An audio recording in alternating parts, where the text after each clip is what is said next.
Louis Matseli. For many, the 1980s are defined by the era's cultural milestones, whether it's Steven Spielberg's E.T., The Extraterrestrial, or Michael Jackson's Thriller, both of which remain legendary in the world of entertainment. However, beyond the glitz and glamour of the time, online sleuths associate the decade with a string of perplexing cold cases that remain unsolved to this day. One such case is that of Louis Matseli. Born on February 15, 1977, in Stanhope, New Jersey, Louis Anthony Matseli was the second eldest child of Harold and Sheila Matseli. Harold worked in manufacturing, while Sheila was a stay-at-home mother. The couple had 4 children in total: Harold, Louis, Sheila, and Edward. In 1983, the family relocated to Allentown, Pennsylvania. Louis was known to be both sociable and talkative, yet he was also considered a shy loner. He had a deep fear of sleeping alone and frequently stayed out late, often until 9:30 p.m., engaging in conversations with strangers. Notably, he seemed to feel more at ease around adults than with children his own age. Louis also struggled with a short attention span, difficulty writing, and found it hard to concentrate in school. Because of these challenges, he was set to join a class for children with learning difficulties when he returned to school in the fall of 1984. According to his Charlie Project page, he had been diagnosed as hyperactive and was prescribed 2 daily doses of Ritalin. Without his medication, he reportedly experienced memory lapses. On June 7, 1984, 7-year-old Louis came home from school and told his aunt, who was babysitting while his father was at work and his mother was in the hospital recovering from surgery, that he was heading just 2 doors down to visit his friends. Shortly after, multiple witnesses spotted him walking between 4th Street and Gordon Street, about a block from his apartment on the 360 block of Chew Street. What happened to Louis after this sighting remains a mystery. When he didn't return home for dinner, his family wasn't initially concerned, as he often stayed out late. However, as the clock reached 9:30 p.m. and he was still nowhere to be found, his parents grew increasingly worried. They set out in the dark, searching the streets, checking all his usual hangout spots, and calling his name. But despite their efforts, Louis was nowhere to be found. Around 11:10 p.m., his parents returned home and contacted the authorities. According to one report, despite his young age, they were allegedly told they had to wait 24 hours before filing a missing persons report. However, since this claim appears in only one source, it should be taken with caution. Details about the subsequent investigation are scarce, but records indicate that authorities conducted an extensive search of the area. A potential lead emerged when the owner of Marco's Doggy Shop, a local hot dog stand, informed authorities that Louis had entered the store around 4 p.m. and stayed for approximately 45 minutes. The boy reportedly mentioned that he was trying to avoid 2 teenage boys who had been chasing him. At 4:45 p.m., he left the shop and was last seen walking east on Gordon Street. His parents later speculated that he may have been heading to visit an elderly woman named Helen, whose company he particularly enjoyed. The 2 teenagers who had reportedly been harassing Louis were questioned by the police but were ultimately ruled out as suspects. Around the same time, another witness came forward, claiming to have seen Louis speaking with an unidentified man and woman in a park near Jordan Creek, roughly 1 block from his home. This encounter was said to have taken place around 4:30 p.m., the same time that the hot dog stand owner claimed Louis was inside his shop. Due to this conflicting timeline, authorities were unable to verify the accuracy of the sighting, though they did not dismiss it outright. Notably, Louis was known to enjoy spending time by Jordan Creek. Shortly before his disappearance, he had told his family that he hoped to visit Dorney Park one day. However, despite searches of these areas, investigators found no trace of the missing boy. For a time, his parents, Sheila and Harold Macaulay, were considered suspects, a common occurrence in cases involving missing children. However, the family later expressed frustration and distress over the fact that investigators spent the early years of the case repeatedly focusing on them instead of pursuing other leads. Their eldest son, Harold, told reporters that he thought about Louis every single day. Harold also refuted claims that his parents had been abusive, stating that these rumors had devastated them. Reflecting on their treatment by authorities, he remarked, "The cops, literally for like the first 3 years, were useless before they finally said, maybe somebody outside the family actually did do something.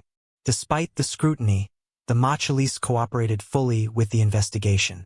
They made national television appeals, journalists into their home, and attended news conferences in hopes of keeping Lewis's case in the public eye. Local gossip suggested that Lewis had suffered from abuse or neglect, but social services found no evidence to support these claims. In an effort to clear their names, both Harold and Sheila agreed to take polygraph tests, which they passed, and they were ultimately removed from the list of suspects. However, a troubling detail 6 months before his disappearance, in January 1984, Lewis had told his parents, school nurse, and psychologist that he had been sexually abused by a couple named Frank and Elizabeth. His accounts varied. One version described an assault near the railroad tracks on Jordan Street, while another suggested that the couple had taken him to an apartment in Allentown and later returned him to his neighborhood. Investigators considered the possibility that multiple incidents had occurred. Reportedly, the pair had threatened to harm Lewis if he told anyone about what they've done to him. While the police were notified about the events that the young boy was describing, Lewis was unable to provide enough evidence that would allow the authorities to investigate. For example, he was unable to give law enforcement the couple's surname or their address, and it's possible Frank and Elizabeth were false first names. Even today, it's unclear whether these events really happened or if they were linked to his disappearance. Although many internet sleuths have noted that it could have been this Frank and Elizabeth who was seen with Lewis at around 4:30 p.m. on the day that he vanished. For years later, in 1988, a private investigator from New York named David Riggs set up an organization named Search 7 with the intention of assisting in the search for several missing young children, including Lewis. In fact, Lewis's case was the first that the organization took on. Riggs felt that the crime was financially motivated and claimed that he was an expert in child abduction cases based on his graduate degree in sociology and his work with runaway children in New York City. However, Riggs' facade fell apart later that year when he was arrested in West Virginia after accosting 5 young boys offering to pay them money as they would pose in bikini underwear for him. Luckily, none of the boys agreed to his proposal. Additionally, Riggs didn't have a New York private investigator license and his organization was not registered as a non-profit corporation in that state. He'd also reportedly served time in prison before, although sources differ as to why, with some saying he'd been in prison over child sexual abuse charges and others claiming it was for unrelated crimes. Regardless, as a result of these crimes, Riggs pleaded guilty on 2 counts of attempted child abduction and 1 count of sexual abuse and was sentenced to 1 year in prison. Investigators working on Lewis's case looked into the possibility that David Riggs was involved but ultimately ruled him out. There were numerous reported sightings of Lewis after his disappearance. One anonymous tipster claimed that the 7-year-old was attending school in Pottsville, Pennsylvania under a different name. But Sheila Mackley saw the boy in person and denied it was her son. Another witness saw a young boy in New Jersey who closely resembled Lewis and even took Ritalin. But in a strange coincidence, it turned out that the child was actually Lewis's cousin. One child was even picked up on 4 separate occasions by police because he closely resembled Lewis, so his father produced a birth certificate to put the officers' minds at rest. Lewis was one of the first missing children whose image was placed on milk cartons and billboards across the country. But still, despite these efforts, the 7-year-old never came home. There are few theories in his case. Most online sleuths believe that Lewis was abused by Frank and Elizabeth, and that they harmed him for telling on them or abducted him for their own reasons and eventually killed him. However, for some time, the Mackles believed that Lewis was still alive but had no memory of his true identity. After he vanished, Lewis's parents kept their remaining children within arm's reach at all times. According to their eldest son, Harold, their parents spent much of their time afterwards sitting by the phone waiting for someone to call to tell them that their boy had been found. This call never came. Harold recalls that his mother spent much of that time in constant tears. In February 2004, Sheila told reporters, quote, "You keep hearing the saying that time heals things. But in this case, time just makes it worse. It's not getting better. It's getting worse." 11 months after the disappearance, the Mackles moved out of their apartment and into their new home, the same house that had once been occupied by Helen. the elderly woman whom Lewis was so fond of. Helen reportedly went to a retirement home, and the Mackles hoped that one day Lewis would return remembering this house and recalling how much he liked it. He had even dreamt of living in it himself one day. However, sadly, Sheila and Harold were unable to keep the mortgage repayments on the home. Although the local community raised $10,000 to help them keep it, the couple filed for bankruptcy and moved to Effort, Pennsylvania in 1989. As of February 2018, the residence on Chew Street is still vacant. For years afterwards, the family bought toys and gifts for Lewis, hoping one day he'd be able to open and play with them. However, on his 18th birthday, they felt it had become too difficult. They packed away the toys, his belongings, and even his photographs and missing posters and placed them into storage. 7-year-old Lewis Anthony Mackley was last seen on June 7, 1984 in Allentown, Pennsylvania. Multiple witnesses saw him walking between 4th Street and Gordon Street that afternoon after he returned from school about a block from his home in the 360 block of Chew Street. Lewis is described as a young boy with learning and emotional difficulties. When he went missing, he was taking Ritalin twice a day to help with his hyperactivity disorder.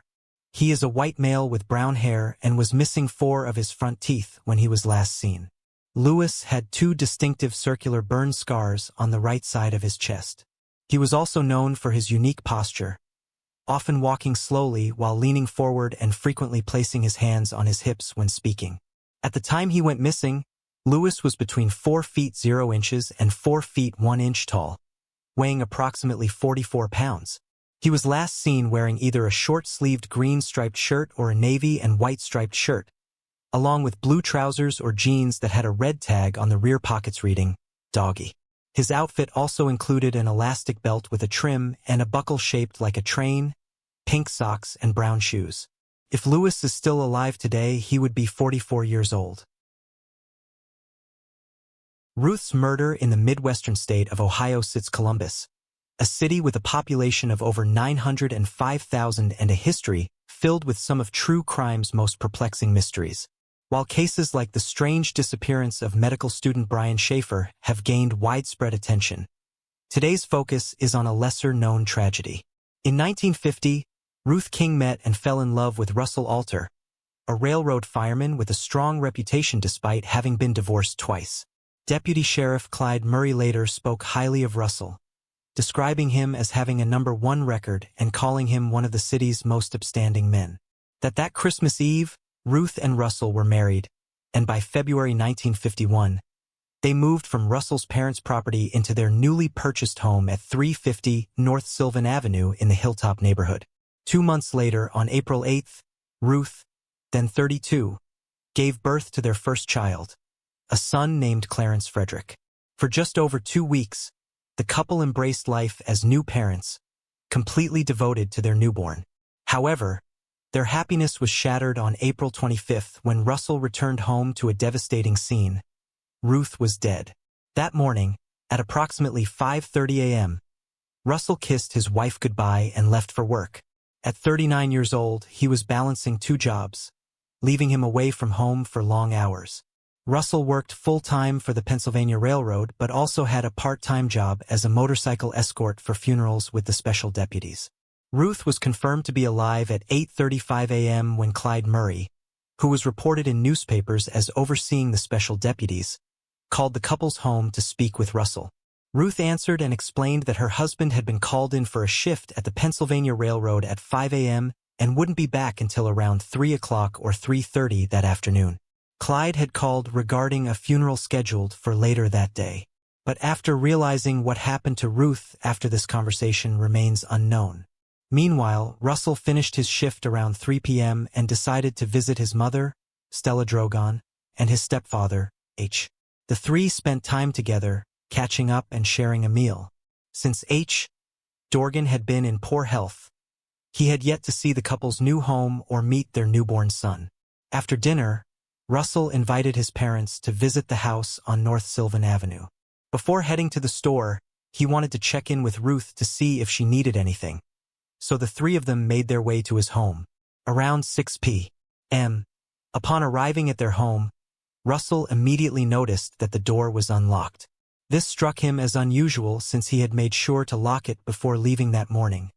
But it wasn't enough to raise immediate concern. He ushered his parents inside and followed them in. It was his mother, Stella, who made the horrifying discovery. In the doorway where the kitchen met the living room, she found Ruth's lifeless body. The scene was nothing short of a bloodbath. Blood was splattered across nearly every surface: the stove, refrigerator, trash bins, back door, kitchen table, walls, and even the ceiling. Ruth had met an incredibly violent end. She was still dressed in her slip and dress and gown, suggesting she had been attacked inside her home. Officers responding to the scene later recalled Stella's stunned reaction, as she reportedly gasped, "Oh my God, she's had a hemorrhage." However, the truth was far more sinister. Ruth had been brutally beaten almost beyond recognition. Investigators suspected that the murder weapon was a loafer-style shoe, which belonged to her husband. Russell had left Ruth's body just inside the living room doorway. Nearby, officers discovered the suspected murder weapon, a loafer-style shoe that appeared to have been cleaned in an attempt to remove evidence. However, the heel of the shoe was missing and was never found. Investigators noted that the puncture wounds on Ruth's body may have been caused by the exposed nails protruding from the sole where the heel had detached. In addition to these injuries, Ruth had suffered a powerful blow across her chest, spanning from shoulder to shoulder and measuring about 4 inches wide. There were also fingernail marks on her neck, indicating she had been strangled. However, her official cause of death was determined to be a broken neck. A bloody slip found at the scene was believed to have been used in an attempt to clean the shoe. Other pieces of evidence collected from the home included a bloodied cloth rag discovered beneath Ruth's body, and several blood-stained paper towels found both near her and inside the bathroom. Investigators pieced together a theory that the struggle had begun in the bedroom. Blood was discovered between the pillows and along the side of the bed, suggesting Ruth had initially been attacked there. A broken lamp was also found in the room. Authorities collected fingerprints from various areas of the house, but they ultimately did not yield any useful leads in the investigation. Several items were reported missing from the home, including a $1 bill that had been left on a dresser, a Ronson lighter, and a watch valued at $185.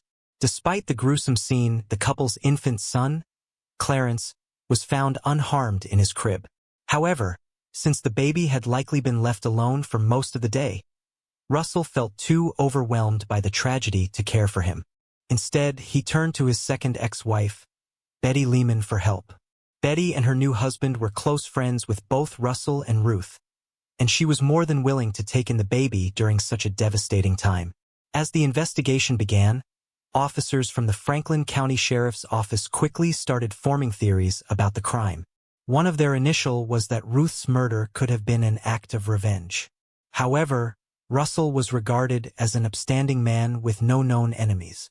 Ruth, originally from Zanesville, had lost her father and had worked as a waitress at the Broad Hog restaurant for 5 years before meeting Russell. Those who knew her described her as quiet and pleasant, noting that she rarely discussed her personal life. At one point, authorities questioned a former colleague of Russell's in connection with the case, but he was ultimately released without any charges. Investigators also considered the possibility that the killer had used the nearby train tracks as an entry and exit route. However, this theory was eventually dismissed. Authorities then turned their attention to potential strangers seen lingering in the neighborhood around the time of the murder, though they couldn't be certain exactly when it had occurred. Initially, the coroner estimated Ruth's death had taken place 12 to 15 hours before she was discovered. However, this timeline changed once investigators confirmed that she had last been seen alive at 5:30 a.m. and was last heard on the phone between 8:35 and 8:45 a.m.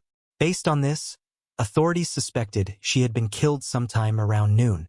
Shortly after the murder, a sheriff's deputy cryptically stated, "We have a theory about the mysterious stranger, but we're not disclosing it." When investigators spoke with neighbors, they learned that 2 witnesses had seen an unknown man knocking on doors before leaving when no one answered. The first sighting occurred around 7:45 a.m., while the second took place roughly an hour later, just before 9 a.m. One witness reported that the same man later approached the Alter's home and described him as standing between 5 feet 10 inches and 6 feet 0 inches tall, carrying a brown leather briefcase, and wearing a blue-gray suit. However, another neighbor, who had been working in his garden from 8 a.m. to noon, claimed he hadn't seen anyone unfamiliar in the area during that time. Russell was questioned shortly after discovering Ruth's body. He was interrogated by authorities for a total of 9 hours, excluding breaks, and was subjected to a polygraph test, which he passed. The 39-year-old arrived at work at 6:40 a.m. alongside a colleague, an engineer, and the two worked their shift together from 7 a.m. to 3 p.m. Russell had an excellent work record, and with his solid alibi and his successful polygraph test, authorities ruled him out as a suspect. It's worth noting that in 1951, polygraph tests were given far more weight than they are today, as modern courts often deemed them inadmissible. In total, 6 individuals were questioned and released on the day of Ruth's murder, including Russell's ex-wife, Betty Lehman. In the days that followed, investigators announced that the unidentified man seen by multiple witnesses on the morning of April 25th was likely a salesman. Additionally, they began searching for a late model blue Chevrolet that had been parked across the street from the Alta residence that day. Several new and previously unknown details emerged during this period. First, it was revealed that strands of brown and gray hair clutched in Ruth's hand at the time of her death were lost when the coroner, deeming them unimportant, allowed an attendant assisting with the post-mortem to wash them away. Secondly, authorities discovered 2 pearl-covered buttons lying next to Ruth's body at the crime scene. They are likely to have come from a woman's coat or a men's sports jacket, with the coroner stating that they were apparently from a woman's clothing. Notably, there were no buttons on the garments Ruth was wearing when she was killed.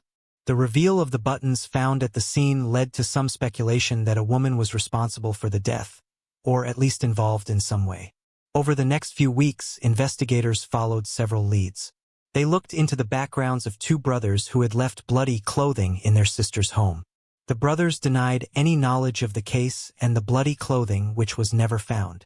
They also checked out a dress with missing buttons which had been given to a dry cleaner. Around this time, there were rumors that Ruth had previously testified against a Columbus-based narcotics ring, and her mother-in-law, Stella, was subject to an eerie, threatening phone call where a woman said, quote, "Mrs. Alter, ain't you dead yet? You two will be murdered soon." Though Stella hung up immediately, the person called back. They were never identified. Stella stated she sounded like she was either drunk or trying to disguise her voice.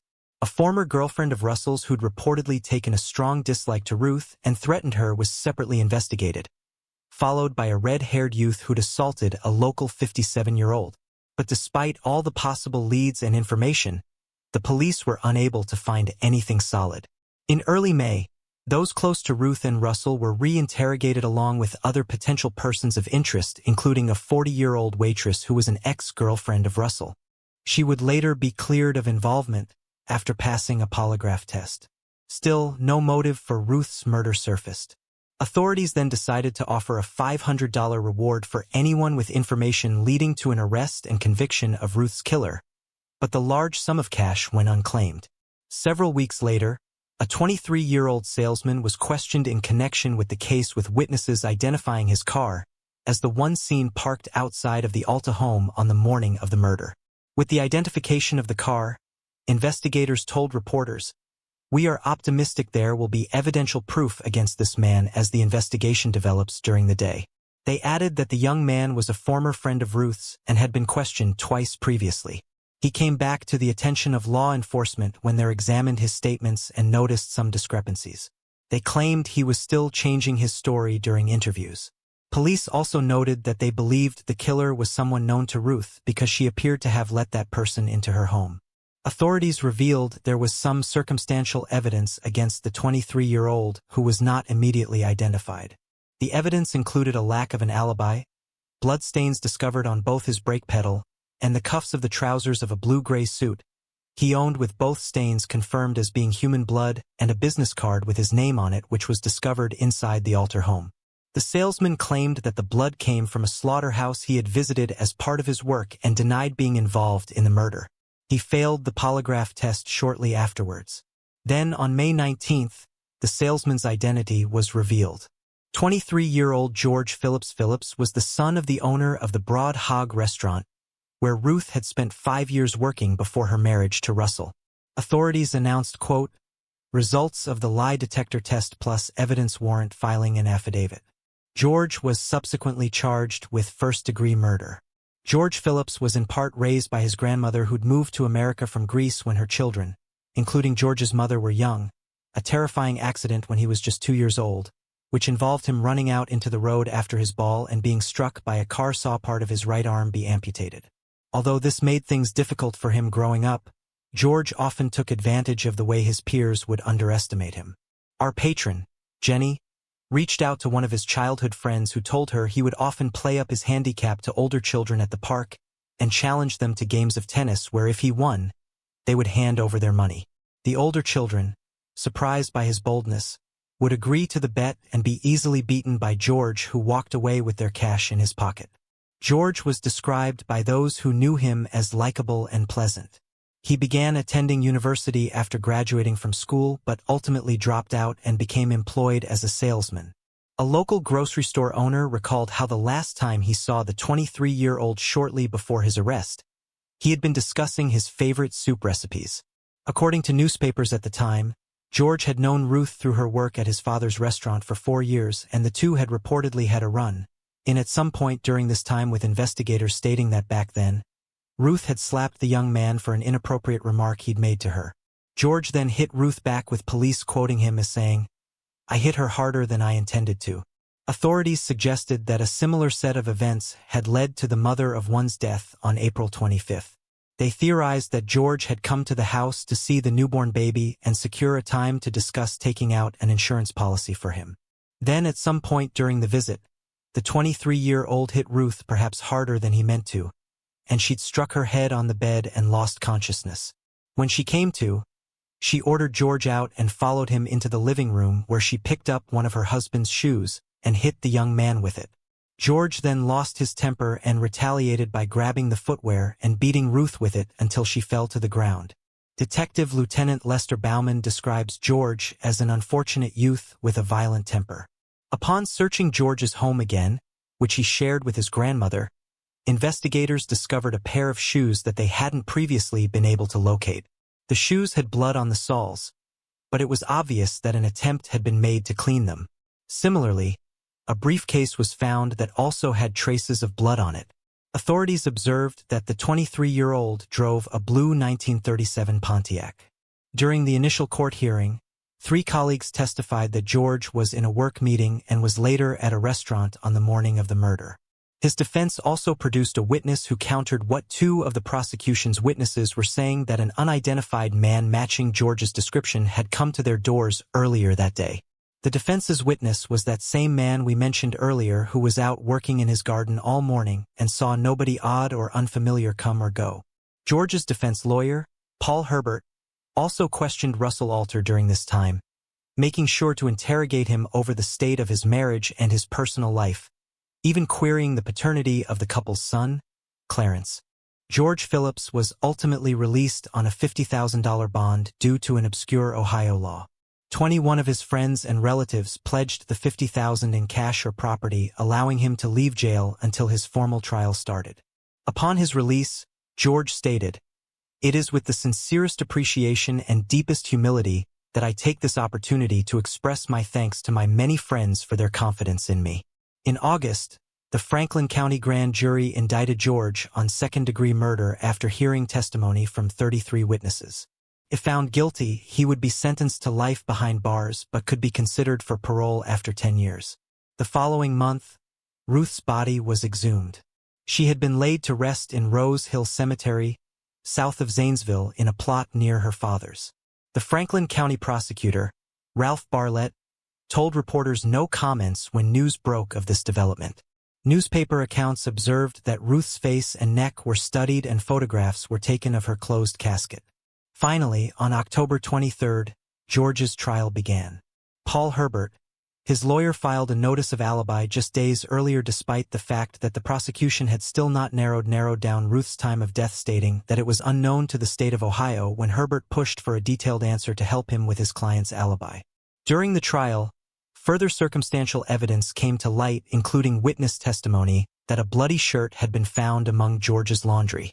The defense meanwhile noted that fingernail marks had been found on both sides of Ruth's neck and pointed out that George only had his left hand. It was also at this time that several witnesses for the prosecution began receiving threats via telephone. One woman was told, quote, "Well, you better watch out."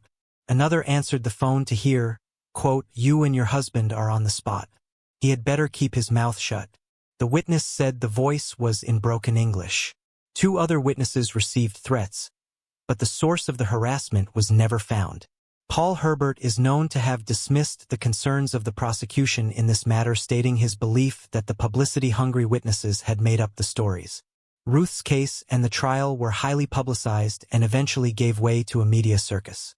George's defense lawyer and the Franklin County prosecutor were known enemies with a lengthy history, and eventually the trial became more of a mudslinging match involving the egos of two feuding men rather than a true attempt to find justice for a horrific tragedy.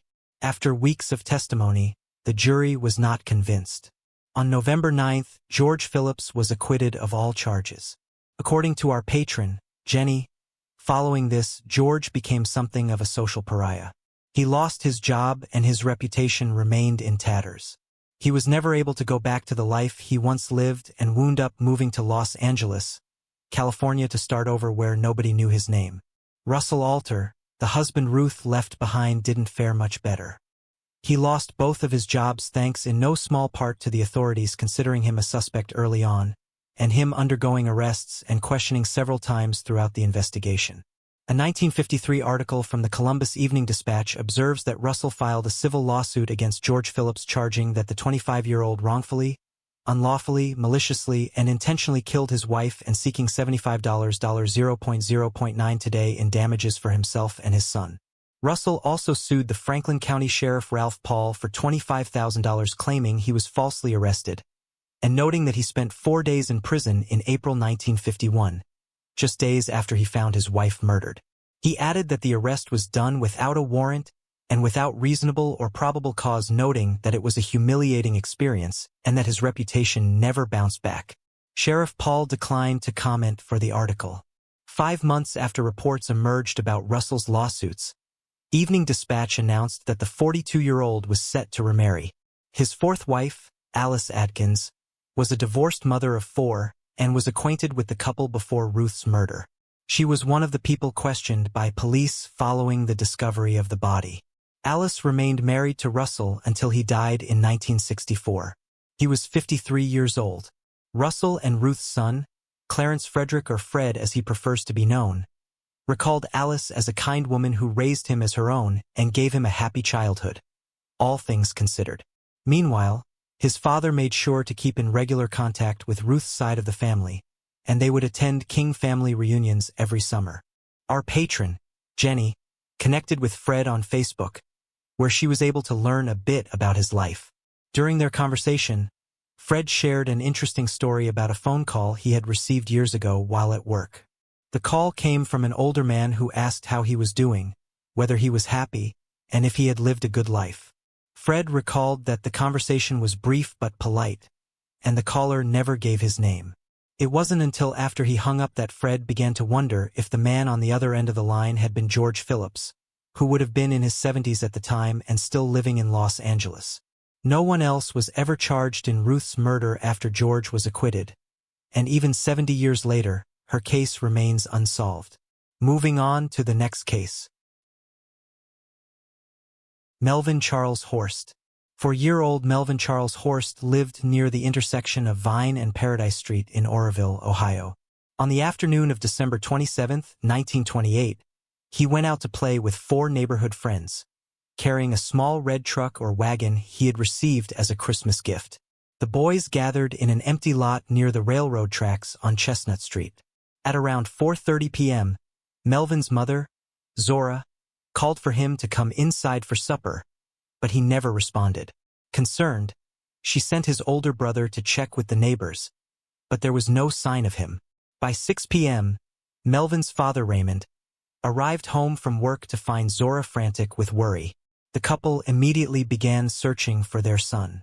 By then, Darkness had settled in, as the sun had set at 5:06 p.m. that winter evening. When there was still no sign of Melvin by 7 p.m., the police were called. Officers quickly located and questioned the children who had been playing with him earlier that day. His friends recalled that as evening approached, Melvin had mentioned that it was getting late, and he should head home. The walk from the empty lot to the horse home was only a block, yet Melvin was never seen again.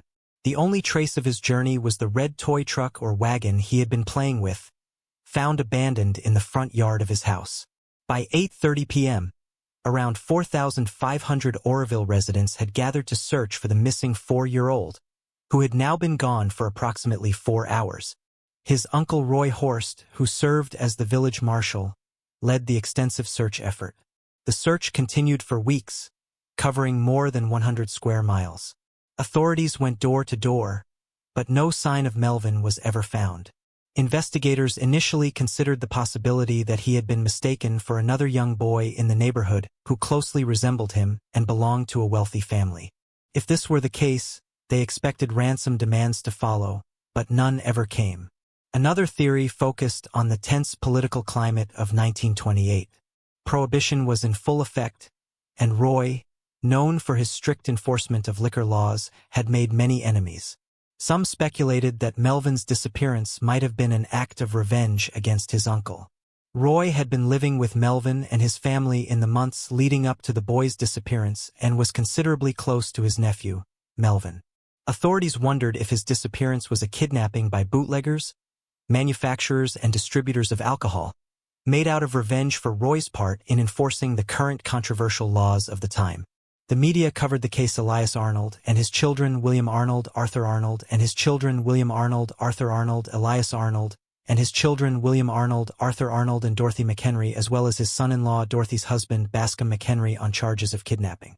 The arrest was made on the information of the 8-year-old nephew of Elias named Charles Jr. Hanna, who claimed he saw Melvin being lured from outside into the home of the Arnolds. A second boy, who was a 9-year-old neighbor of the horse and the Arnolds, corroborated this story, and the arrests were made. Detectives theorized that because of the bootlegging connection and because the Arnolds lived so close to the Horst family, that Melvin had been kidnapped out of revenge for the many arrests and multiple cases of imprisonment of Elias and his family members on alcohol-related charges. The Arnolds insisted they were innocent and provided alibis for the time that Melvin went missing, but the testimony of Junior and the other neighbor boy was enough to get Elias and one of his sons, Arthur, of kidnapping. The two men spent 3 months in jail before new evidence proved that Junior, the boy who insisted he witnessed the abduction, could not have seen what he claimed to have seen that day due to his position relative to where he claims to have witnessed the luring of Melvin into the home. A second trial was convened and the men were found not guilty and released. Junior then said that he had lied to cover up the actions of his own father, Charles Hanna, and another neighbor, Earl Conold, and that they had killed the boy and ordered him to tell the false story of the Arnolds, luring him to deter suspicion. When questioned under duress, both of the men falsely confessed to being part of the murder inside a garage that police accused them of drinking whiskey in. The police pressured them to falsely admit that they killed the boy after fearing he would rat them out for drinking, but this confession turned out to be false and the true whereabouts of the boy remained a mystery. Investigators also explored the possibility that Melvin had been struck by a car and that the driver, fearing the consequences, had hidden his body. Numerous theories of kidnapping and murder circulated, but none yielded concrete evidence. One particular lead suggested a connection to organized crime, specifically to Anthony Tony Long LaFoC from the Akron, Ohio area. A woman came forward claiming that Melvin had been kidnapped as an act of revenge against Roy and that she had been assigned to watch the boy for a few days in her apartment near Market Street in Akron. She further alleged that LaFoC later moved the child elsewhere. Authorities attempted to verify her claims but found no evidence to support them. LaFoC passed away in 1994, taking any potential secrets with him. After Melvin's parents relocated to Florida, the investigation continued but ultimately became a cold case. His younger sister, the only surviving sibling, still hopes for answers in her lifetime. Moving on to the next case. Jolie Callan. 18-year-old Jolie Callan had a promising future ahead of her. A dedicated and hard-working student, She was preparing to leave home for university in the coming months. Known for her petite frame, popularity, and kind nature, Jolie's family loved her most for her compassionate heart. In August 2015, she agreed to go on a hike with her ex-boyfriend, 20-year-old Lauren Daniel Bonner, hoping they could remain on good terms as friends. Although Jolie had recently started dating someone new, her empathetic nature led her to believe the hike might help bring closure. The night before, she texted a friend in a joking manner, saying, "If something happens to me, you'll know who I was with." Tragically, she had no idea how prophetic those words would be. Bonner was far from a favorite among Julie's friends and family. He was known to be possessive and jealous, often insisting that Jolie spend all her time with him, or within his circle of France. He didn't like that she had her own social life outside of him, and he had frequently threatened to take his own life whenever Jolie attempted to break things off. It was only with her university career looming and the fact that she'd be moving away that finally gave her the courage to split up with Bonner for good. She largely ignored subsequent pleas for her to take him back. On August 30th, Jolie, her ex-boyfriend, and his dog Kyber made their way through the Chia State Park in Alabama. During the course of the hike, Bonner took several photos of Jolie and posted them to his Instagram. The final image showed the 18-year-old with her back to the camera as she stood on a cliffside and looked out across the mist-shrouded mountains. The post was captioned, "Oh, just enjoying the view." After he took this image, Bonner pulled out a gun and shot Jolie in the back of the head. Once she collapsed to the ground, Bonner turned her over and shot her again between the eyes before he pushed her off the 40-foot cliff they were standing on. After committing the horrific crime, the 20-year-old returned to his car where he called 911 and turned himself in saying, "I want to turn myself in for the murder of my ex-girlfriend Jolene Callan that happened just a little while ago on Sheer Mountain." From here, Bono waited for the police to arrive. When they did, they quickly found Jolene's body. Her ex-boyfriend was covered in blood and the substance was found on his car and in his steering wheel, as well as on top of the cliff where Jolie was shot. Despite admitting to the crime when he called 911, plead not guilty when he was charged with murder. His trial began in November of 2015, during which he attempted to claim that he and Jolie had entered into a murder-suicide pact, which he found he could not go through with after he killed the 18-year-old. He claimed that she told him she didn't want to see it coming, which is why he shot her from behind. Jolie's friends and family disputed this idea. She was excited about the future, had been preparing for university, and had started a new relationship. To them, it was more likely that Bonner had slain Jolie in cold blood because she refused to rekindle the couple's relationship. Meanwhile, Bonner's defense claimed that the 20-year-old had Asperger's syndrome and that he should be granted youthful offender status as a result. In Alabama law, any defendant aged 21 or under can file for this status, which guarantees that the defendant will serve no more than 3 years in prison, regardless of the severity of the crime committed. Naturally, Jolie's loved ones were appalled by this notion. They were further distraught when Bonner was granted this status. The 18-year-old's father, Michael, subsequently called a local ABC affiliate to protest the status. A media frenzy ensued, and the decision to give Bonner this status received massive backlash. The case was already so high profile that Bonner had to be escorted to and from court in a bulletproof vest. And this new decision had the public even more riled up. In December of 2015, it was walked back and the status was rescinded. The court later heard that Bonner had bragged to his cellmates about killing Jolie, saying if he couldn't have her, no one could. On July 13th of 2017, Bonner pleaded guilty to murder. The defense requested leniency, arguing that the now 22-year-old was struggling with mental health issues. Despite this, he was sentenced as an adult to 52 in prison, with the possibility of parole after 15 years. Additionally, he was ordered to pay over $11,000 in restitution to the Alabama Crime Victims' Compensation Commission. While Jolie's family will have to endure life without her, they found some comfort in the verdict. Relieved that Bonner was not granted youthful offender status. Her father, Michael, expressed his satisfaction stating, "It's the right thing to do. I mean, come on. You don't give youthful offender and maybe 3 years for cold-bloodedly killing somebody." Jolie was a sweet, good girl, and I think she's smiling today. Moving on to the next case. Gypsy Blanchard. Dee Dee Blanchard and her daughter, Gypsy Rose Blanchard, were far from an ordinary family, but for a time, they managed to make things work. That changed in June 2015 when Dee Dee and Gypsy's neighbors grew concerned after noticing strange posts on their shared Facebook page. Missouri's sheriffs were alerted and conducted a welfare check at the Blanchard home. Inside, officers discovered Dee Dee's body lying face down on her bed in a pool of blood, the result of fatal stab wounds inflicted days earlier. Gypsy was nowhere to be found, which was alarming since Dee Dee had claimed her daughter suffered from leukemia, asthma, muscular dystrophy, and other chronic illnesses. She was also said to have the mental capacity of a 7-year-old due to brain damage from her premature birth. According to neighbors, Gypsy was confined to a wheelchair and entirely dependent on her mother's care. In the home, Gypsy's wheelchair was found as well as her medications. This led police to think she might have been abducted and in serious danger. However, police found Gypsy Rose the next day in Wisconsin, where she had traveled with her boyfriend she had met online. She was alive and well, but things were about to get worse for her. Investigators soon announced, to the shock of family and friends and the public, that Gypsy was, in fact, an adult and had none of the physical or mental health issues her mother represented her as having.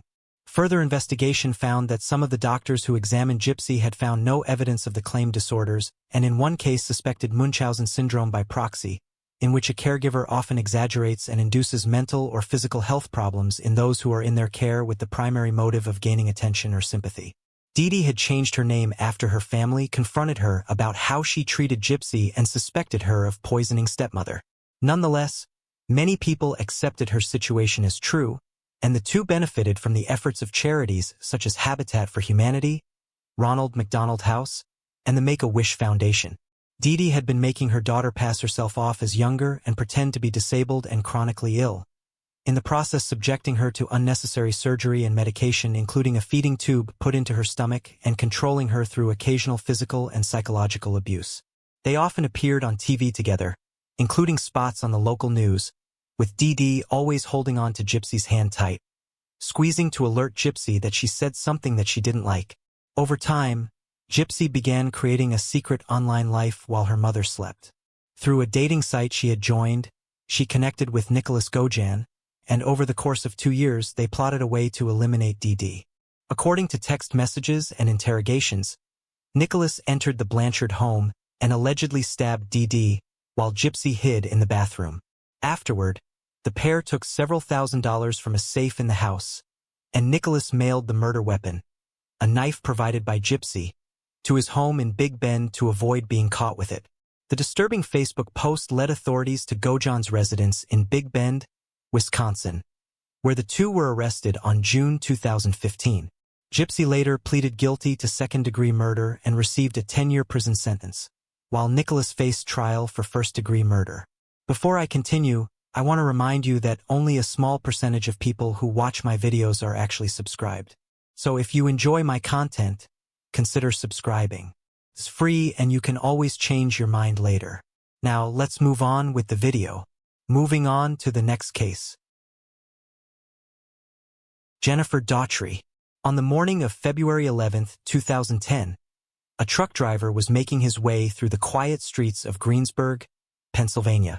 The calm, empty road seemed ideal for a quick delivery, but something unusual caught his eye. Stopping near Greensburg Salem Middle School, he noticed a tipped-over trash can. Though it might have been easier to ignore and continue on, his curiosity led him to investigate. What he found was horrifying. Inside the dumpster lay the badly mutilated and bloodied body of a woman.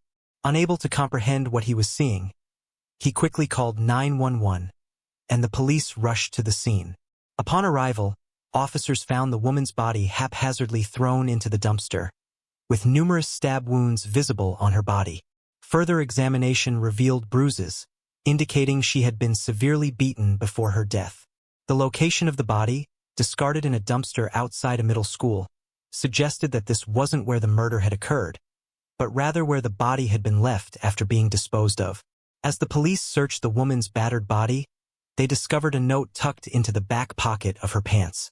The condition of the body stood in stark contrast to the contents of the note, with the only truth in the note being the name of the victim, Jennifer. The circumstances surrounding her death were a chilling mystery, leaving the police to wonder what horrors she endured in her final moments. A deeper investigation led officers to Jennifer Doherty's parents, Richard and Denise Doherty, who were called in to identify the body. Upon seeing their daughter's mutilated remains, they were devastated, unable to fathom that their sweet, gentle girl had been taken from them in such a brutal way. Jennifer was 30 years old at the time of her death, though her mental age was closer to that of a 12 to 14-year-old due to intellectual and psychological challenges.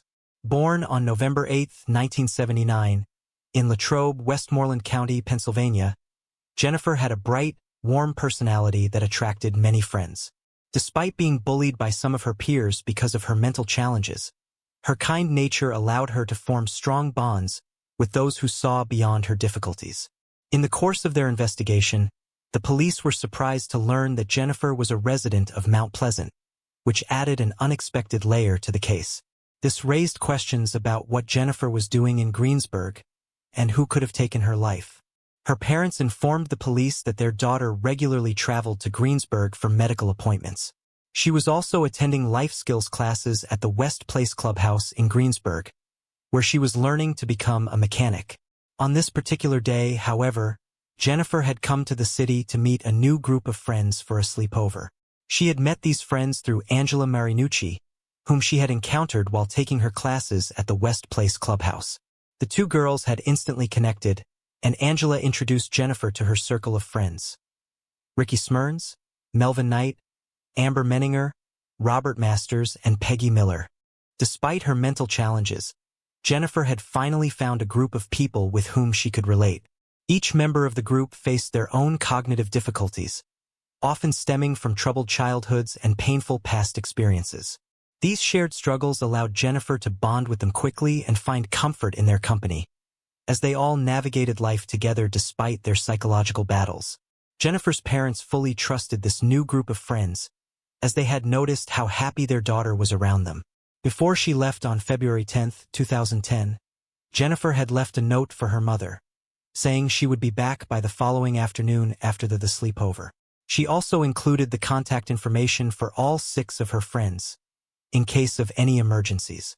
Tragically, these would be the last words Jennifer communicated to her parents and the first clue in the investigation into her murder. According to the Daughtries, something must have occurred after Jennifer got off the bus and made her way to the house where the sleepover was to take place. The police decided to approach the group horrific crime. However, they were about to uncover something much darker than they anticipated. The house where Jennifer was supposed to meet her friends appeared unremarkable from the outside, with some lights still on, indicating that the Christmas decorations had not been removed yet. But when the officers stepped inside, they were met with a chilling sight. The house, which appeared to have a semi-festive atmosphere, was overwhelmed by the gruesome smell of blood and gore. The house occupied by Jennifer's friends turned out to be the crime scene where she was badly beaten and killed, with almost every corner of the house reeking of the grim nature of the incident. The cops apprehended all 6 in the group, who didn't try very hard to deny what had happened in the face of all the glaring evidence in the house. While just a glimpse of Jennifer's body screamed torture, the evidence found in the house of the Greensburg 6 confirmed that she was badly humiliated before being killed. In the house, the police found all the objects that were used to hurt the helpless Jennifer along with the murder weapon, which was a kitchen knife that eventually ended her final breath. The cops relentlessly questioned everyone and asked them what happened during the night of the sleepover on February 10, 2010. The statements from the Greenberg 6 revealed that the sleepover was just a trap for Jennifer, and that her punishment was pre-planned instead of being something accidental. They also learned that the mastermind behind this heinous crime was none other than the youngest of them all, Angela Marinucci, who was also Jennifer's close friend. Just when Jennifer crossed their doorstep, the group put their plans into action, and they suddenly began hitting her. Jennifer was quite confused at the time since this wasn't the welcome she was expecting. Why did this new group of friends she had trusted so much suddenly turn hostile? What sick intentions might have motivated these 6 people to mercilessly? Jennifer's phone and purse were immediately confiscated by the group, who began their grueling torture session that would go on for 36 long hours. They tore her purse and poured several fluids into it. Angela and Amber initiated the physical assault and beat Jennifer up with several objects. They took turns as they bruised her with several items, including a sturdy pair of crutches, a vacuum cleaner hose, a towel bar, and a 2-liter lemonade bottle. The duo was later joined by the others who kicked Jennifer repeatedly, crushing her belly and her chest. The badly bruised Jennifer was also forced to gulp down several undrinkable fluids, like cooking oil, nail polish, detergent, urine, and even made to eat fleas. All of these were poured onto her head, followed by oatmeal and spices. Jennifer retaliated against the assaults, as she tried to throw her limbs around to attack her assailants. Unfortunately, Jennifer ended up choosing the wrong target by hitting Amber hard in the stomach. The group said that Amber was pregnant and escalated their assault on Jennifer after tying her with Christmas lights and decorations to prevent her from standing up to them again. The group shaved Jennifer's head and smeared her face with nail polish while continuing to thrash her. Unable to fight, Jennifer tried begging her attackers for mercy. The group neither stopped nor explained while she became the victim of their sadism. Instead, Melvin Knight took off Jennifer's clothes and forced himself on the heavily bruised victim while everyone else watched. After Melvin was done, they forced Jennifer into the bathroom to have a shower, citing the trouble they were having with her stench. While Jennifer thought that her captors were done with her, you would discover next that she couldn't have been more wrong. The thrashing instantly resumed, and Jennifer's mini-illusion was instantly shattered. But things did come to a stop afterwards since the Greensburg Six got bored of constantly beating Jennifer to a pulp. The group then decided to vote to either let Jennifer go on the expectation that she would remain quiet or to kill her and get rid of her body. Jennifer begged her supposed friends to set her free. But the next morning, February 11th, she learned that all 6 had unanimously voted to end her life. Before killing her, the group somehow thought that making Jennifer write a note would shield them whenever her body was found. For reasons unknown, the group made Jennifer take several antibiotics, painkillers, and pills before Ricky Smirms asked Melvin to stab her in the chest. This could either be due to an unexpected return of their conscience, or an attempt to prolong Jennifer's suffering using medicines. The latter stands more probable since they didn't spare the life of the already tortured Jennifer. Thus, any consideration of the Greensburg Six's empathy towards their unfortunate victim was completely out of the question. Instead, Melvin plunged a knife into Jennifer's body thrice, striking her chest and her throat. He later checked on her to find that she was still alive and slashed her wrist to end Jennifer's life. The group didn't immediately dispose of Jennifer's body. Angela Marinucci asked the group to prop the dead body up and wrap it in Christmas lighting to get a dazzling display of their monstrosity. But when the damaged Christmas lights didn't work, the frustrated group stuffed her body in a trash can where it was eventually found. All of this clearly showcased that none of the sects had any form of remorse over their actions. But what really made them carry out this torture come murder? After learning of such a horrifying account, cops cracked down hard on everyone to find out why they made Jennifer suffer so much. The Greensburg Six revealed that Jennifer had developed a crush on Ricky, who was Angela's boyfriend at the time. Moreover, Angela once caught Ricky secretly speaking with Jennifer over the phone. This made her furious with jealousy, following which she decided to punish her new friend for crossing the line and hatched a plan with Amber. Cops found that this flow of romance wasn't one way, as Ricky later revealed that he loved Jennifer as well. Both had confessed their love to each other and had also been intimate on a few occasions behind Angela's back. This really made the detectives think as to why Ricky participated or even approved of whatever happened with Jennifer. Especially, he could have avoided everything by simply warning Jennifer and asking her not to come for the sleepover. The confession from the other members of the Greensburg Six, especially Peggy Miller and Robert Masters, revealed that Angela was a very dangerous woman, and they were very afraid of her. Peggy and Robert also said they didn't participate in any of the violence and were willing to cooperate with the police and get a plea deal in court. However, the fear analogy didn't stand true for everyone, especially Melvin Knight, who seemed to have enjoyed torturing and assaulting Jennifer the most. Nevertheless, when things came down to the point for each member to vote, none of them voted to let Jennifer live despite having made her go through a hellish nightmare. However, the police now had what they needed to get justice for Jennifer Daughtry. The hearing for the case began on November 3, 2010, revealing that Angela, Ricky, and Jennifer had a very complex love triangle, with Ricky being at the center of it all. Angela had actually overheard Ricky speaking with Jennifer when she had heard him saying that he loved her and wanted to marry her. This made Angela fume with rage, since she had been his girlfriend for several years. The state of Pennsylvania had never seen a heinous and violent crime of this degree. On August 3, 2011, when giving the verdict, the court found the charges against Angela serious enough for death penalty. But since she was only 17 at the time of the incident, she ended up receiving life imprisonment without parole for first-degree murder, kidnapping, and conspiracy to commit murder. Due to certain unrelated developments, her sentence saw some revisions, with the final order coming in May 2022.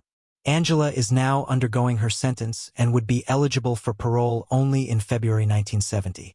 Ricky eligible for parole only in February 1970. Ricky Smyrns and Melvin Knight, however, received the death penalty on February 28, 2013 and April 12, 2012 respectively. Knight later challenged his sentence in September 2014, stating that the jury was prejudiced towards him, but the Supreme Court of Pennsylvania upheld his sentence twice. Speaking about her judgment on Knight, Pennsylvania Supreme Court's Chief Justice Deborah Todd said that the jury was not biased in its judgment to give the death penalty to Melvin Knight. She instead noted that the decision was made after a thorough examination of a large pool of evidence, which proved Knight and the rest of the Greensburg Six having Jennifer, a mentally challenged woman, to several forms of assault and torture, eventually killing her. Amber Menninger pled guilty to third-degree murder, conspiracy, and kidnapping, though she had initially tried to get some relief citing her pregnancy. Once she found out she could be facing the death penalty, she chose to cooperate as a witness and received a sentence of 40 to 80 years in prison on December 4, 2013. Prior to the trial, Peggy Miller and Robert Masters had already agreed to testify as witnesses. During the trial, Robert revealed that he had almost helped Jennifer in escaping and also returned her clothes while Melvin and Ricky were outside the house, but they returned before Jennifer could flee from the place. The courts, however, noted that neither Peggy nor Roberts chose to inform the police of what happened and only came forward as witnesses to get plea deals. Although they didn't participate in any of the violence, they did help in keeping Jennifer hostage and also voted to kill her. Peggy received a sentence of 35 to 74 years, and Robert got a sentence of 30 to 70 years on March 1734. The accounts of Peggy and Robert also ushered in a need for a law in Pennsylvania to charge anybody witnessing a violent crime and withholding the information from the police with third-degree murder. This law was proposed by Senator Kim Ward in 2012, and he tabled the proposal as Jennifer's Law. Speaking at the trial of the murderers of her sister, Joy Buckholder said, "Jennifer was exploited. Her kindness and her handicap made her very vulnerable. She did not have a single mean bone in her body." The tragic murder of Jennifer Doherty is undoubtedly one of the most horrifying cases, not only due to the brutal nature of the crime but also because of the betrayal by the very people she trusted. Her parents' grief is compounded by the fact that they had envisioned a future for Jennifer where she could live more independently, surrounded by supportive France. Instead, that hope was crushed in the most brutal way imaginable. As for whether the Greensburg Six were driven to commit such a heinous act due to their mental challenges, or if they were capable of such cold-blooded behavior all along, it's a complex question. It's essential to consider that mental health challenges can influence behavior, but they don't inherently excuse or justify violent actions. Some may argue that their cognitive or psychological struggles played a role in how they interacted with Jennifer, but it doesn't necessarily mean they were incapable of making decisions and understanding the consequences of their actions. At the same time, their disturbing behavior and the deliberate nature of the crime suggest that it wasn't just a spur-of-the-moment act driven by mental illness. The crimes seem premeditated, and the actions taken to cover it up were calculated. It raises a difficult moral and legal question. How much of their actions can be attributed to their mental health? And how much to personal choice and accountability? The tragedy of Jennifer's death remains a stark reminder that we must look at the complexities of mental health, the impact of those challenges on behavior, and the extent to which personal responsibility still plays a role in such horrific acts. Terence Paquette. At around 7 a.m. on February 3, 1996, the Orange County Police Department responded to a call concerning Lilsham Convenience Store, located on Clark-Ona Ocoee Road in Orlando, Florida. A witness had reported an unusual finding that morning. He explained that while driving by the store at approximately 6:55 a.m., he noticed the lights were off, which struck him as odd since the store typically opened by that time. Curious about what might be going on, the witness tried to enter the store. However, before doing so, he parked nearby to peer through the windows. He said he didn't see any store employees, which seemed strange to him. Feeling unsettled, the witness contacted the police to express his concerns before leaving the area. Upon arriving at the scene, deputies found 2 employees from an armored car company waiting to collect a cash deposit from the store, but the door was locked. The deputies attempted to contact the store by phone, but there was no answer. They then conducted a quick search around the premises and discovered a white car parked in the lot. After running a license plate check, deputies learned that the white car belonged to the store manager, Terrence Paquette. They attempted to contact his residence to confirm if he was home, but received no response. With no way to access the store since it was locked from the outside, the deputies were at a standstill. Fortunately, another employee, who had closed the store the night before, happened to drive by and notice the police. He offered to help and provided his keys, allowing the deputies to enter. As they worked to open the door, the deputies noticed a small amount of blood on the exterior lock. Once inside, they discovered the lifeless body of Terrence Paquette in the men's restroom, lying in a pool of blood. The medical examiner later confirmed that Paquette had been the victim of a brutal attack, suffering 73 stab wounds across his neck, torso, and limbs. His heart and lungs had been severely punctured, leading to his death. Investigators noted a significant amount of bloodstains throughout the store, leading them to believe that the person responsible for Terrence Paquette's murder had also been injured. Blood was found in multiple areas, including the freezer door, the freezer flap, the lottery machine behind the counter, the key cylinder on the entry and exit door, and the door push bar. The blood patterns suggested the suspect moved through the store, starting from the restroom to the beverage freezer, then behind the cash register where money was stolen, and finally to the entry and exit door, likely where the perpetrator fled. Deputies determined that after taking about $1,000 from the safe beneath the cash register, the killer took Paquette's keys and locked the store's doors. At the time, the murder of Terrence Paquette deeply troubled both the police and his family. Paquette had arrived at Lille Champ Food Store between 5 and 6 a.m. to open for business, as he did regularly. Sadly, within minutes of entering the store, he was violently attacked and killed by an unknown assailant. In another, he said she was on holiday with a friend in the Canary Islands. And at other times, he simply said that he didn't know where she was. Friends of Helly grew concerned. It wasn't like the mother of 3 to just up and disappear without contacting anyone, and they were well aware of Richard's aggression and temperament, having had Helly tell them of the details of her and her husband's relationship. He was reportedly even physically abusive. At one point shortly before her death, she told France, "If something happens to me, don't think it was an accident."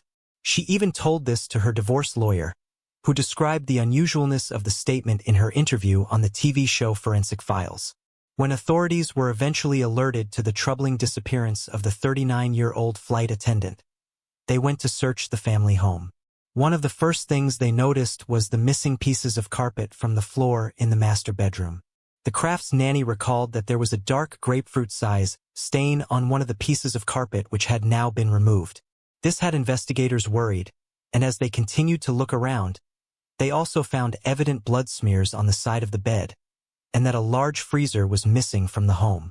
As they looked into Richard Kraft's bank records, they found that he had purchased several interesting items around the time that his wife disappeared: new bedsheets and a duvet, and the rental of a wood chipper. Papers that were provided to a private investigator by Richard included the receipt of a chainsaw too. The fears that family and friends of Helly Crafts held were confirmed when a snowplow driver came forward and said that he'd seen Richard at the shore of Lake Sohar. A search of the lake found the purchased chainsaw covered in blood and hair, which was later proven to match Helly. Then in or near the water, police found further evidence of foul play. including metal pieces, 85 grams of human tissue, including a tooth with unique dental work, a fingernail with pink polish, bone chips, 2,660 bleached blonde human hairs, and O-negative type blood, the same type as Helly's. From these horrifying discoveries, police concluded that the remains of Helly Crafts had been fed into the wood chipper. To test this theory out, the medical examiner used a pig's body to recreate the damage a wood chipper would cause to the bones, and it was found that the pig's bone fragments bore a similar shape to those of Helly's and had the same marks on. Investigators determined that Helly Crafts had been struck in the head multiple times, leaving the bloodstains on the carpet and the smear on the bed, and that her body was kept in a freezer before it was cut up with a chainsaw and fed through the wood chipper. The gruesome disposal of Helly's body shocked friends, family, and the local community. The prosecution of Richard Crafts required an official determination of death via body identification, which initially threw a spanner in the works of the investigation, as of course, Helly's body wasn't available. However, after a tooth found in the lake was found to match her dental records, the Connecticut State Medical Examiner's Office issued the death certificate for the mother of three. Richard Crafts was arrested in January 1987, and his trial began a year and a half later in May 1988. The first trial, which concluded in July, resulted in a hung jury. But a second trial in November 1989 led to a guilty verdict. During one of the proceedings, Richard's defense argued that Helle, being bilingual and fluent in 4 languages, could have simply disappeared, using her linguistic skills to start a new life elsewhere. However, this theory did not convince the second jury, who found the physical evidence against Richard overwhelming. Richard Crafts later appealed his conviction, but his request was denied. Helle's 3 children were placed in the care of one of Richard's sisters, who had supported the prosecution and advocated for a severe punishment. While no sentence could truly compensate for the loss felt by Helle's children, her mother, and her loved ones, Richard was given a 50-year prison term. He became eligible for parole in 2021.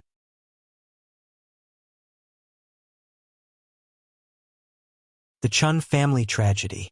On the afternoon of October 8, 2014, a co-worker of 39-year-old Jean Jifeng grew worried when the father of 2 failed to show up for his scheduled shift at King's Walk, a restaurant where he worked. He hadn't called in sick either, which was unusual. Concerned, the co-worker decided to check on Chan at his home on Western Avenue in the Guilderlands suburb of Albany, New York. What he discovered inside was a horrific crime scene. Chan and his 38-year-old wife, Hai Yilin, were originally from Huaiyu, China. The couple had moved to the United States in the early 2000s, settling in Guilderland near a takeout restaurant owned by relatives. There, they built a life together and had 2 children, 10-year-old Anthony and 7-year-old Eddie. By all accounts, the Chin family was ordinary, with nothing unusual about their lives, making their brutal murders all the more puzzling to investigators.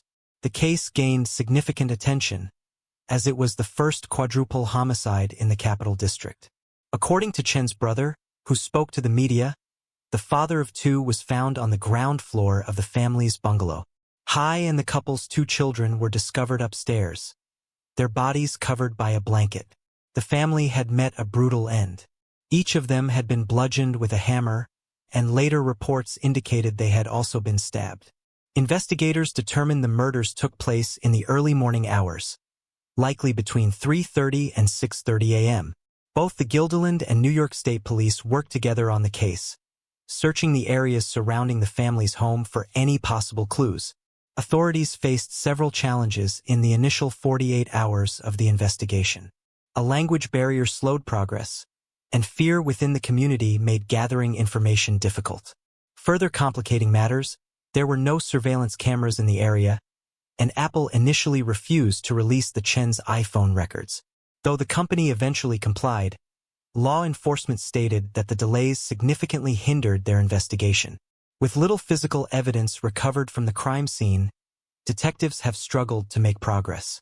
Some DNA samples were collected and may belong to a suspect, but so far, no matches have been found. As a result, authorities have few leads and no major suspects in the case. Before long, Allegations surfaced that the family were involved in shady business practices and illegal activities such as human trafficking, gambling, and money laundering. Chen's brother denied rumors that the family had been attacked by someone who'd returned to the house after a gambling party to steal their sizable take from the been living comfortably ever since, causing people to think that he was making money illegally. This same source alleged that Hai was in the country illegally too. Meanwhile, an article by the Times-Union reported that Chen had supposedly been involved in large transfers of unrecorded cash, which he used to pay undocumented Chinese workers at restaurants in New York City. He reportedly also transported the workers to their jobs and back and provided accommodation in cities that were too far away for bus trips. Even more damningly, 18 mattresses were found on the basement floor of the family's home.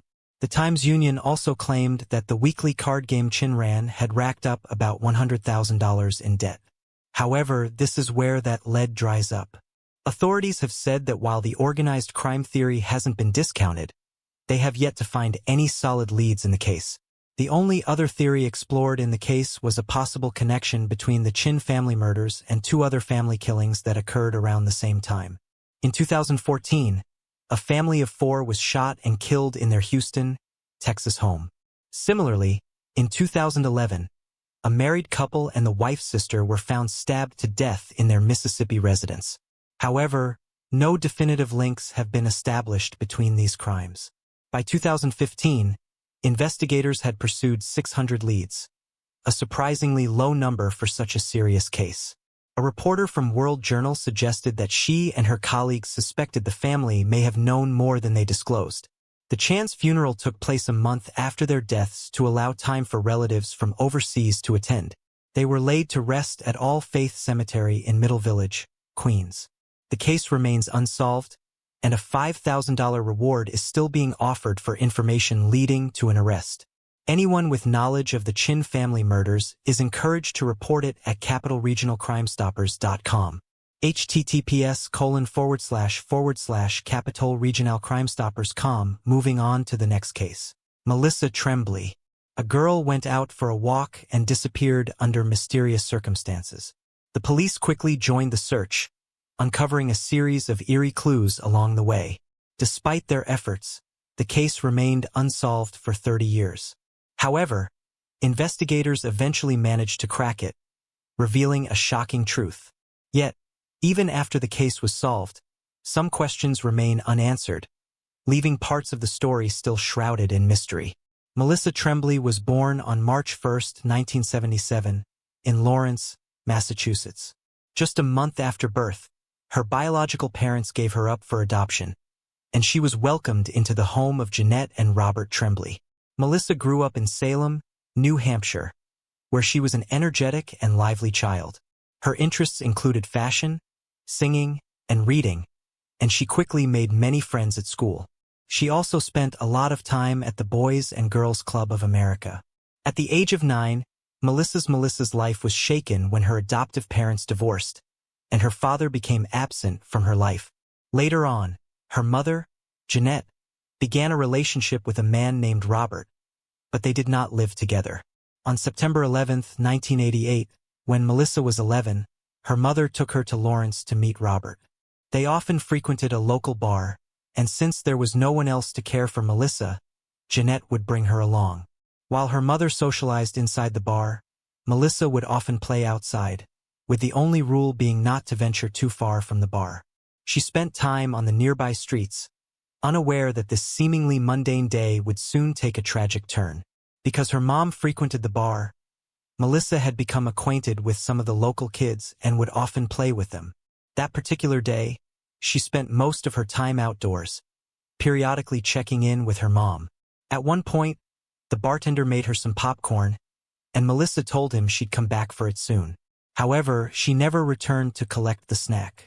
By 4 p.m., Jeanette started to grow concerned as hours had passed without hearing from Melissa.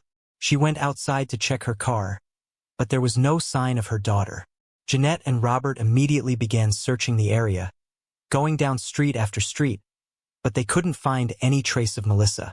They spent several hours looking, and by 9 p.m., Jeanette decided to call the police. Officers quickly joined the search, But by the time they arrived, it was already dark, and there was still no sign of Melissa. The difficulty of the search was compounded by the darkness, but the police persisted through the night. They also considered the possibility that Melissa had run away. But her mother firmly rejected this theory, stating that Melissa was afraid of the dark and would never venture off on her own. By the next day, there was still no sign of her, and the search continued without success. It wasn't until around 3 p.m. when a railroad worker made a call that would change the course of the investigation. The worker was conducting a routine inspection of an old rail yard located just a few hundred yards from the bar. The yard was quite expansive, with up to 8 tracks in its widest section, although some tracks hadn't been used in years. The area was filled with empty boxcars, and between 2 of them, the worker noticed something odd. As he approached, he realized it was a human body, prompting him to immediately call the police. Detectives arrived on the scene and quickly identified the body as Melissa Tremblay. In addition to the fact that she had been reported missing the day before, a card with her name from the Boys and Girls Club was found in a purse near her body. Melissa's body was found on tracks that were still in use, and one of her legs had been severed. Initially, it seemed as though a passing train might have been responsible for the injury, given the section of track was active. However, the lead detective quickly began to question this theory after observing several details that didn't align with it. For one, Melissa's purse, which contained a card with her name, was found nearly 20 yards away from her body. It seemed unlikely that a train accident could have thrown the purse that far. Additionally, the detective noticed a significant number of footprints and blood drops near the purse, which suggested that Melissa may have been attacked at that location before her body was moved to the tracks. This raised suspicions that the assailant had staged the scene to make it appear as though she had died in a train accident. Another important clue was the specific location where Melissa's body was found. It was an area that didn't seem like an accident site, but rather a place that might have been chosen intentionally to mislead investigators.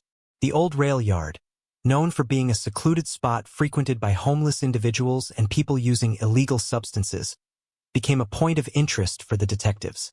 They wondered if someone from that community might have been involved in Melissa's death.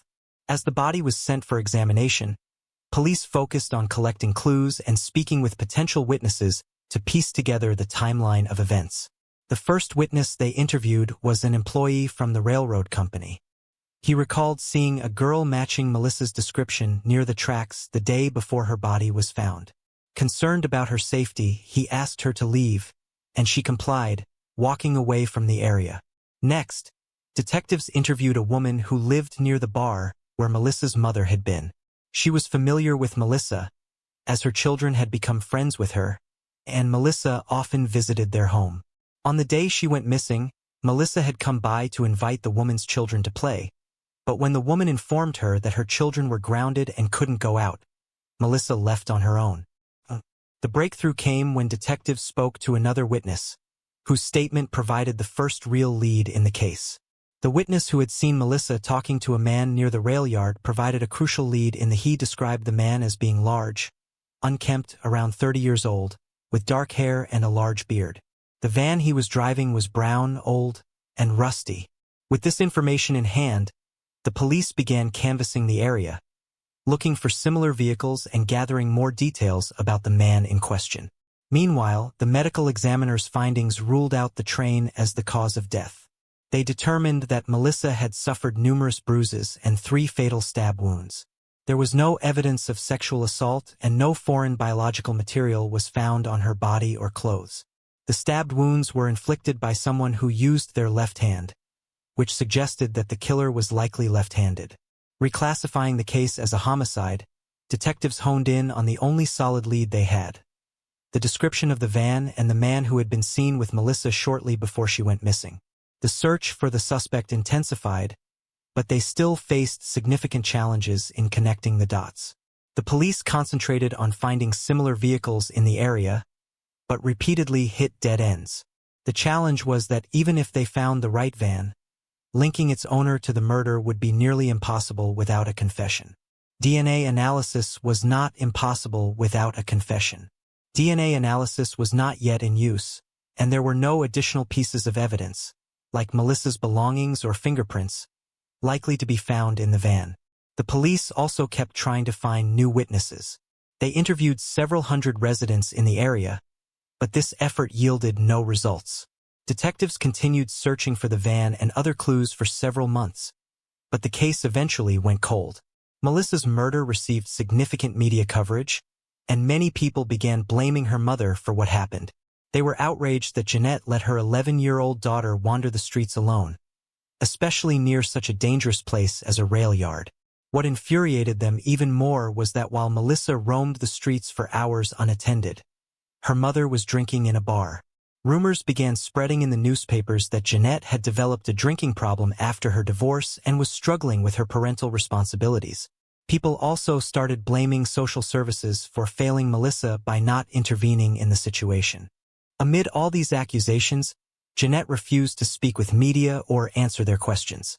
When reporters reached out to Child Protective Services, they stated they were aware of the family's complicated situation and had tried to take some measures, but revoking Jeanette's parental rights had never been considered. Since then, there had been no progress in the case. Police repeatedly reviewed it and examined potential suspects, but this yielded no results. In 2000, 12 years after the murder, investigators identified their first potential suspect, Tommy Lynn Sells. He confessed to 22 murders, and investigators in Melissa's case found that many details of his crime closely matched those of her murder. Moreover, Tommy resembled the van driver seen with the girl, and he often spent nights in empty boxcars while traveling across various states. Detectives began investigating his possible involvement in Melissa's murder, but they eventually concluded that he was unlikely to be responsible. They couldn't find any evidence placing Tommy near Lawrence at that time. Instead, they determined he was probably in another state. The case remained cold for several more years until 2013, when detectives unexpectedly obtained a new lead. They arrested a man from Lawrence for an unrelated case, and during questioning, he suddenly claimed to know some details about Melissa Tremblay's murder. The man said that in 1988, when he was just 13, he used to steal cars for a living. He spent a lot of time on the streets looking for suitable vehicles, and on the day Melissa disappeared, he saw a girl resembling her. She was sitting on the steps of that same bar, and next to her was a man named Mike. The witness knew Mike, but his family had warned him to stay away from that man because of his questionable reputation. The boy walked past them, and about 10 minutes later, on his way back, he saw the girl leaving the bar with Mike. At some point, another man whom the witness didn't recognize approached them, and the three of them continued walking together. The police asked the witness why he had remained silent for 25 years. He replied that at the time, he didn't want any unnecessary contact with the police. However, when he learned about Melissa's murder and realized he might have seen her, he asked his brother if he should tell someone, but he advised him to stay quiet. However, the detectives immediately found a serious contradiction in the story. According to the witness, he saw the girl on the bar steps when it was already dark outside, but Melissa was reported missing around 4 p.m. when it was still daylight. Given that all the bar patrons and staff were aware of her disappearance, and her mother had been searching for her for hours, the detectives found it highly unlikely that Melissa could have been right outside the bar without being noticed. The police considered the possibility that the witness had either seen a different girl or his account was inaccurate. Despite this, they investigated Mike for potential involvement, but made no progress. Nevertheless, the witness's story brought renewed attention to the old case, and in February 2014, it was reopened. By then, DNA analysis was widely used, and the police hoped that experts could find some new clues by re-examining all the available evidence. They examined Melissa's clothing and other items, but found no foreign DNA. However, there was something else among the evidence. Samples taken from under Melissa's nails, collected in case she had scratched. The experts analyzed these samples and indeed found traces of foreign skin, which were promptly sent to the lab. But there was a new problem. Experts were able to extract a DNA profile of an unknown male, but it was only partial. It wasn't enough to get a match in the database, but the investigators were determined not to give up. Sometime later, they reached out to a company specializing in genetic genealogy. The company analyzed the sample and began searching for potential matches in available databases. This was a challenging task because they had to work with a partial profile, which made it impossible to identify the person with absolute certainty. Nevertheless, through meticulous work, they managed to find a possible distant relative of the sample's owner in the databases. This led them to a specific family with the last name McClendon. Detectives began investigating the members of this family, trying to determine who might have committed the crime. This process took several years due to the primary challenge: the lack of a complete DNA profile to definitively prove the guilt of any family member. Therefore, investigators carefully examined who among them could have been in Lawrence in 1988, matched all the criteria like age and so on. Eventually, they focused on two brothers, one of whom was Marvin McClendon. Marvin lived in Alabama, but investigators discovered that in the late 80s, he lived just 20 minutes away from Lawrence and worked as a carpenter. Digging into Marvin's past, they learned that he frequently visited a church located just a few hundred yards from the bar where Melissa was last seen. Marvin had also worked as a prison guard for about 30 years, but with breaks, one of which occurred in 1988. The intriguing findings didn't stop there. Police found that Marvin owned an old brown van during those years, which he used for work. Despite this, Marvin had no criminal record, aside from numerous traffic fines for not wearing a seatbelt. He had been married twice, but both wives had left him. He had two sons from his first marriage, but was not actively involved in their lives. Finally, Marvin was left-handed, unlike all his close male relatives. While detectives were investigating this suspect, Melissa's mother passed away in February 2015 at the age of 70. She had struggled with a severe illness for a long time and never found out who killed her daughter. After gathering all the information on Marvin and checking his other relatives, detectives concluded that he was the most likely perpetrator. In 2021, they went to Alabama to question him about that time in the late 80s. Eventually, they brought up the murder of Melissa Tremblay, and Marvin claimed he had nothing to do with it. When told that DNA from one of his close relatives was found on the victim, Marvin suggested that the killer might be his brother. That same year, Marvin voluntarily provided his DNA sample, but experts still couldn't establish a complete match. The partial profile from under Melissa's nails only indicated that Marvin was either closely related to the killer or was the killer himself. However, investigators who had already examined all his close male relatives knew that none of them could have committed the crime, leaving Marvin as the prime suspect. They also understood that without a full DNA match, it would be extremely challenging for the prosecution to secure a conviction. As a result, they spent another year trying to find any additional clues. Detectives also checked Mike, the man whom the 13-year-old boy claimed to have seen with a girl resembling Melissa on the bar steps. After obtaining his DNA sample, experts determined that it didn't match the skin particles found under the victim's nails, ruling him out as a suspect. They visited Marvin several times, asking him various questions, and in April 2022, they finally decided to arrest him. Despite his continued claims of innocence, Marvin allegedly made a suspicious remark during his arrest. He told one of the officers, "At least I got to enjoy 20 years of my pension." Marvin, who was 74 years old at the time, was sent to jail awaiting trial. The judge had to place him under constant protection because other inmates quickly learned about his charges and the fact that he had worked as a prison guard. Without DNA from someone in Marvin's family was found under the victim's nails, but none of his close relatives had the opportunity to commit the crime. As for distant relatives, a match with their DNA would be less evident, and experts could easily see the difference. They also pointed out that in 1988, Marvin frequently visited a church on the same street as the bar, owned a similar van, and matched the description given by a witness who saw a girl near his vehicle. The trial began in December 2022.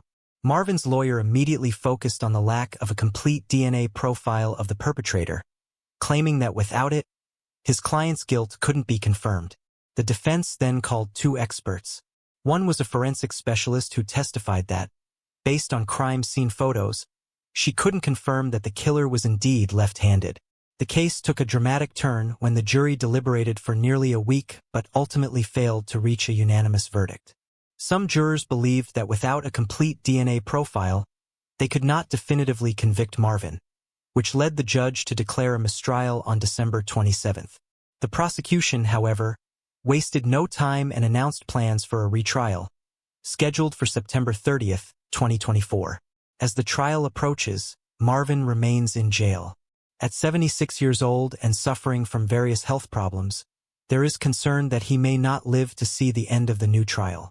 If the court fails to convict him again, there is a real possibility that Marvin could be released, leaving Melissa's murder unresolved and the truth about what happened to her still hidden. The case continues to hang in the balance, and the question of whether justice will ever be fully served remains uncertain. Mikhail Bush. A young family moved into a quiet, peaceful apartment complex, thinking they had found the perfect place to start their new life. However, just days later their world would be turned upside down. What unfolded next shocked the entire country. Though the case was resolved quickly, its aftermath left a lasting impact, prompting crucial changes in the law. Mikhail Bush was born on February 13, 1997, in the Canadian province of Alberta. She grew up surrounded by love, with her parents and a younger sister, whom Mikhail was incredibly close to. Her sister saw Mikhail as a role model, and their bond was unbreakable. Mikhail was known for her cheerful, energetic, and kind nature, qualities that naturally drew people to her and helped her make many friends throughout her life. One of Mikhail's greatest passions was ice skating. From a young age, she and her parents would frequent local rinks, where Mikhail's love for the sport blossomed.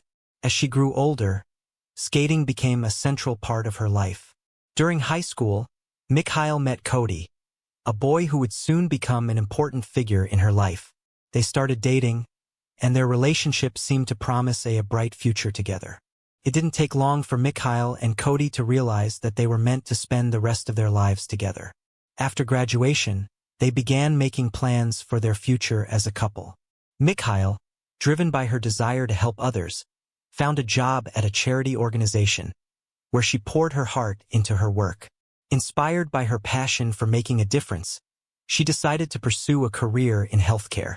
In 2017, Mikhail enrolled in a local college to earn her nursing degree, which she successfully completed.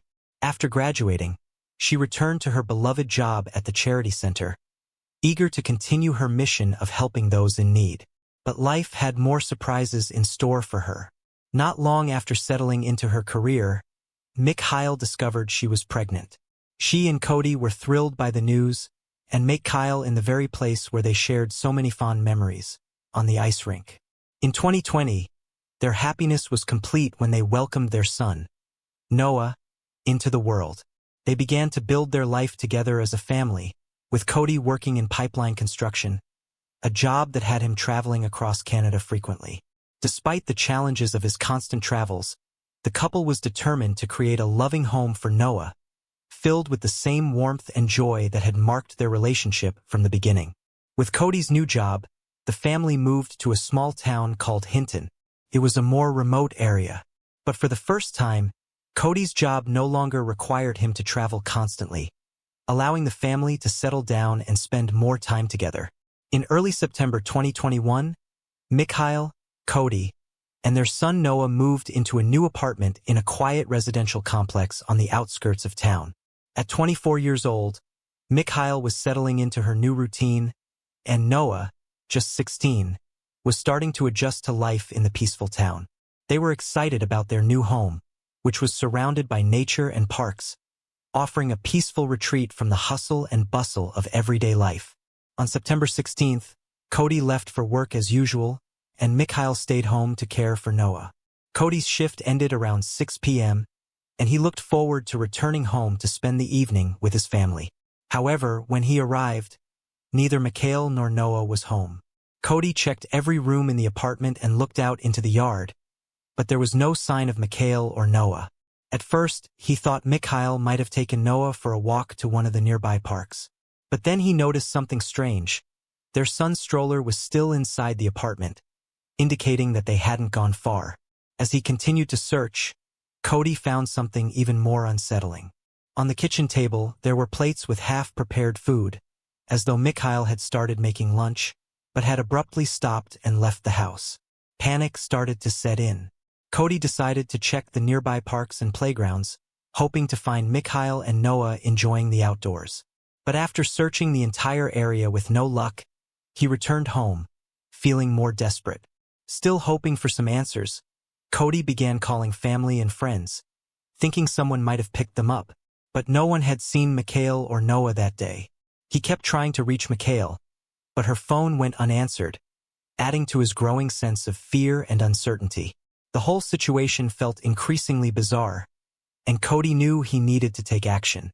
He made the difficult decision to call the police. By the time he placed the call, one of his friends had arrived at the apartment complex to help. Together, they searched the area once more, hoping to find some sign of Mikhail and Noah, but there was still no trace of them. It seemed as though Mikhail had vanished into thin air. The police arrived shortly after and immediately joined the search. They methodically checked the apartment complex, the wooded area behind it, and the nearby streets. Officers began going door to door, questioning residents in hopes of uncovering any clues that might shed light on Mikhail and Noah's disappearance. After hours of searching, their persistence paid off. A neighbor finally came forward with a crucial piece of information. The neighbor had seen a woman who resembled Mikhail running away from the complex earlier that day. The woman wasn't screaming or calling for help, and notably, her son wasn't with her. The strange sighting only deepened the mystery of Mikhail and Noah's sudden disappearance. The police decided to follow up on this lead and asked the complex manager for access to the CCTV footage.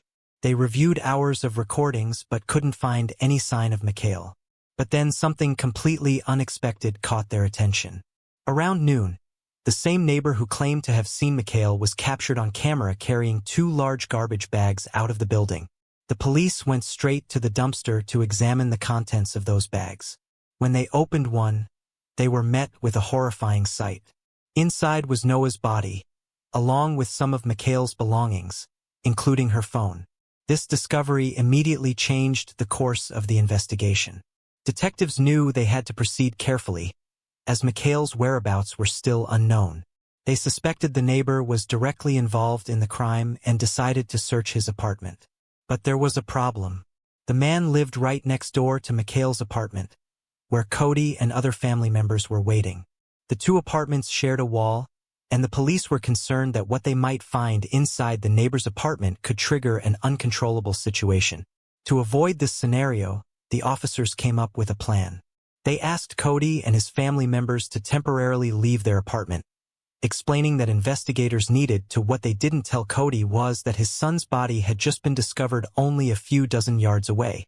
As soon as Cody left, the police went straight to the neighbor's apartment. They requested permission to search the unit, and the man voluntarily agreed. When investigators reached the bathroom, they found Mikhail. Her body was lying in the tub, completely unclothed. After this heartbreaking discovery, the neighbor, 53-year-old Robert Major, was immediately arrested, and detectives now had to piece together what had happened inside that apartment. While waiting for medical examiners to determine the exact causes of death, the police began looking into Robert's background, and what they found was truly shocking. Robert had an extensive criminal record spanning several decades. He had been charged more than 24 times, most for sexual offenses. But despite his repeated arrests, Robert had only served short prison sentences. During his time in custody, he was evaluated by multiple psychiatrists, and he openly admitted to them that he really enjoyed committing these acts and took pleasure in his crimes. With multiple expert evaluations on record, authorities knew for sure Robert was likely to reoffend. But instead of keeping him behind bars after his numerous crimes, he was released in 2016. The only measure the police took was to issue a public warning, informing the community about Robert and the threat he posed. Robert was also required to register in a special offender database. He was banned from living near women, children, schools, or playgrounds, prohibited from leaving his city, which was located about 190 miles from Hinton, and ordered to meet with a police representative on a regular basis. But these restrictions quickly became irrelevant. Canadian law basically removed individuals from the registry and lifted their restrictions if they went a year without committing another crime. registry and lifted their restrictions if they went a year without committing another crime. Because of this, Robert fell off the radar of law enforcement several years before the tragedy. At some point, he moved to Hinton and settled in a residential complex filled with families and children. None of the local police officers were aware of his criminal history. The management of the apartment complex, even if they wanted to, had no way of accessing this information, let alone the residents themselves. Medical experts soon completed their examination of the bodies, while Robert, shortly after his arrest, gave a partial confession, and his words shocked even the most seasoned investigators. On top of that, they managed to gather additional evidence and witness statements that helped piece together the full picture of what happened on that day. That morning, Mikhail and Noah went for a walk in the nearby park. When they returned home, the building manager approached Mikhail to discuss an issue. The problem was that Cody, Lines, would often come home with his boots and clothes covered in dirt, leaving muddy tracks all the way to their apartment door. The manager asked Mikhail to address the situation, and she promised to clean it up right away. After their conversation, Mikhail went back inside, put Noah down for a nap, and started preparing lunch. Around this time, she also called a friend. This friend later recalled hearing a knock at Mikhail's door during their conversation, followed by a man's voice. He offered to help clean the hallway, but the friend didn't catch the rest of the exchange. Shortly after, Mikhail returned to the kitchen, finished her call, and sent a message to a family member around 2 p.m. From there, one critical question remained unanswered for investigators. How did Mikhail end up in Robert's apartment? Robert himself refused to clarify this particular moment, leaving to speculate. Perhaps he lured her there under some pretense, maybe by continuing the conversation about cleaning the hallway or asking for her help with something else. One way or another, Mikhail ended up inside Robert's apartment, and this is where his confession began. Almost immediately after she walked through the door, he attacked her and tried to strangle her, but for nearly 10 minutes he struggled to succeed. In the end, he managed her. He then dragged her body to the bathroom before heading to her apartment, where he took Noah and ended his life as well. After committing these horrific acts, Robert placed Noah's body, along with Mikhail's clothes and belongings, into garbage bags and dumped them in a container outside the building. It seemed he had no further plan as Mikhail's body was simply left in the bathroom. Although, he tried to mislead investigators by claiming that Mikhail had run off from the complex, possibly hoping that police wouldn't think to look inside his apartment. As for his motives, they remain unclear. The details of the case, including the full account of his confession, were never made fully public. Investigators shared only bits of information with media, leaving room for speculation. The reason behind Mikhail's murder was relatively straightforward. Not only did Robert find satisfaction in causing harm, but he also killed her with the intent of SA. However, Noah's murder was more perplexing. Investigators suggested that Robert may have killed him out of fear that Noah could identify him. Another theory is that Noah woke up and started crying, which may have scared Robert, thinking the noise could draw attention from the neighbors. One way or another, Robert's main motive became crystal clear through his numerous conversations with psychiatrists. He simply took genuine pleasure in harming others, especially those who were physically weaker than him. It's worth noting that even prison didn't stop him. During one of his previous sentences, Robert assaulted a cellmate, which led to additional charges. With news of this case spread across the country, many were horrified, not only by the brutality of the crime but also by the fact that such a dangerous man had been allowed to live freely. Public outrage grew even stronger when details of what happened during the trial came to light, but more on that later. Robert openly admitted to psychiatrists that he enjoyed committing such crimes, and all of them agreed there was a very high likelihood he would do it again. But despite this, he was released back into society, and eventually, authorities stopped monitoring him altogether. The residents of that complex had no way of knowing about his criminal past either. Even if he had remained on a sex offender registry, the system in Canada works very differently than in the US. In Canada, only law enforcement officials can access the registry, not the general public. This left many Canadians outraged as the laws prioritized protecting the privacy of a family had moved into that complex just 15 days before the tragedy, only to become victims of a man who lived literally next door. This devastating injustice pushed Cody and the rest of the family to fight for change. They became actively involved in drafting a new piece of legislation named in Noah's memory.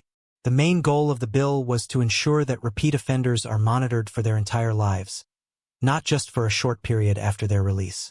The bill that was proposed sought to create a public registry of offenders like Robert, making it easier for people to check if someone with a criminal past was living in their neighborhood. The intention was to prevent future harm and give communities a sense of security. Robert, however, didn't try to deny his guilt. He admitted to his crimes and was sentenced to life in prison. Despite being behind bars for the rest of his life, Robert expressed a disturbing belief that he was still a good person, despite his past actions.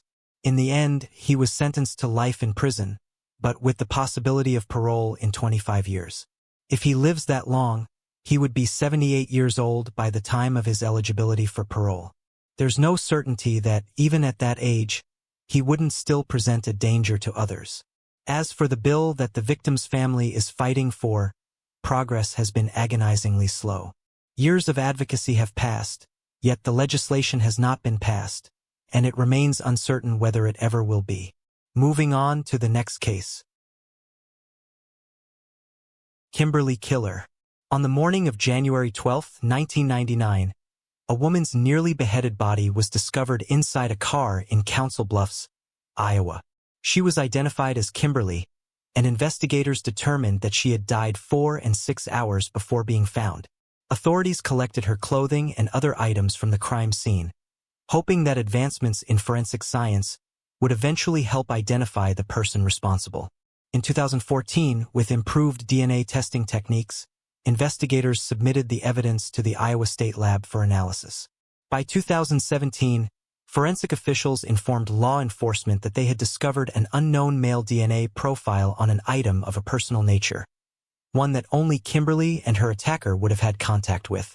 In August 2020, investigators compiled a list of 6 men who may have been in contact with Kimberly in the final hours of her life. The DNA from these individuals was compared to the unknown male profile found at the scene. The results revealed a match to 52-year-old Matt W. Kennedy, a resident of Fairfield, Montana, who had previously lived in Council Bluffs. Matt was not only Kimberly's stepbrother, but also the last known person to have seen her alive. In October 2020, investigators received further confirmation when the DNA, found on an item that the suspect likely handled during the attack, also matched Matt Kennedy. He was arrested in mid-October 2020, bringing an end to a decades-long search for Kimberly's killer. Moving on to the next case. Reynosa Girls Case. In February 2019, Spain ranked as the second most visited country in the world, welcoming an astonishing 83,700,000 tourists. Visitors flock to experience its rich culture, admire its breathtaking landscapes, and unwind on its scenic beaches. While Spain is generally considered a safe destination, with crime rates lower than in many other European nations, it is not without its darker side. Among its unsettling mysteries are the disappearances of Manuela Bugifa and Virginia S. Bajo. On an April afternoon, 14-year-old Virginia S. Pedro asked her mother for money, saying she needed it to buy a birthday cake for a party she planned to attend. However, Virginia never showed up at the celebration she had mentioned. Instead, she secretly met up with her close friend, 13-year-old Manuela Bugifa. The two girls boarded a train to Reynosa, a town about 18 miles from where they lived, intending to visit a nightclub. Knowing their parents would disapprove, they deliberately kept their plans hidden. The girls had invited a third friend to join them, but she, declined and chose to stay home instead. Around 9 p.m., Virginia and Manuela left the nightclub and began their journey back. Investigators later determined that the girls had likely resorted to hitchhiking after realizing there were no trains running at that hour. A witness, who happened to be from their hometown, was the last person to see them. She was unable to offer them a ride since her car was already full. but she later told authorities that she saw the girls getting into a white Seat 127 with a Valladolid license plate near the town's main street. Manuela and Virginia were never seen again. However, there was no evidence suggesting they had intended to run away. They had very little money on them and were only dressed in the clothes they had worn that day. Nothing was missing from their bedrooms at home. As time passed with no sign of the girls, their worried families reported them missing to the civil guard. However, they were met with resistance from the officers. In 1992, the protocols for missing children were not as strict or immediate as they are today. The families of Manuela and Virginia were told they need to wait 48 hours before a search could be launched. This would later cause the civil guards to receive criticism and backlash, as it's understood that the first 24 hours after an individual goes missing are the most vital. Virginia's sister recalled being told by an agent they have gone to a party. They will come back whenever they want. During the early 1990s, a Spanish journalist named Paco Lobarton presented the public service program Who Knows Where, which is similar to the BBC's Crime Watch program in the UK. Viewers could phone into the show with tips and information about unsolved cases, with Who Knows Where focusing specifically on missing person cases. The show aired an episode about Manuela and Virginia, and it received dozens of calls as a result. Alleged sightings placed the girls all over Spain, while other callers appeared to be unwell. Cruel hoaxers who said they would bring harm to the girls and that their parents would never see them alive again. Family members traveled as far as Asturias to see if they could track down their missing loved ones, but instead were met with young girls who bore a resemblance to the pair. No trace of the real Manuela and Virginia was ever found. In October of 1994, a group of friends walking near the Rey K. Hardar Reservoir, about 25 miles from where the girls were last seen, found two skulls. Two members of the group were writers for a newspaper that published their findings without analysis or forewarning the families, claiming the skulls could possibly belong to the two missing girls. The lead after all that turned out to be a dead end. The skulls did not belong to Manuela and Virginia. They were too old, believed to date back to the 1930s. 3 years later, in 1997, a witness claimed that the girls were in Madrid with what he described as a punk community. He alleged that Manuela had cut her hair short and dyed it blue with one small white section. Investigators put together composite images of the girls and how they may have looked in 1997. But when they finally located the women the witness had described, it was discovered they were not, in fact, Manuela and Virginia. In February 2001, 2 more skulls were discovered, but they were determined to belong to victims of the Civil War. Furthermore, in February 2018, a human jawbone was found in a reservoir in Cantabria, but it did not belong to the missing girls. Then in 2021, new hope came for the families of Manuela and Virginia when a woman called into a TV program about unsolved cases to tell them that 1 year before the girls went missing, she and one of her friends had suffered an attempted kidnapping.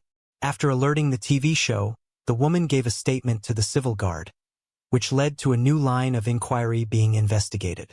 The woman and her friend had struggled with the driver, causing him to veer off the side of the road. She and her friend then took the opportunity to flee.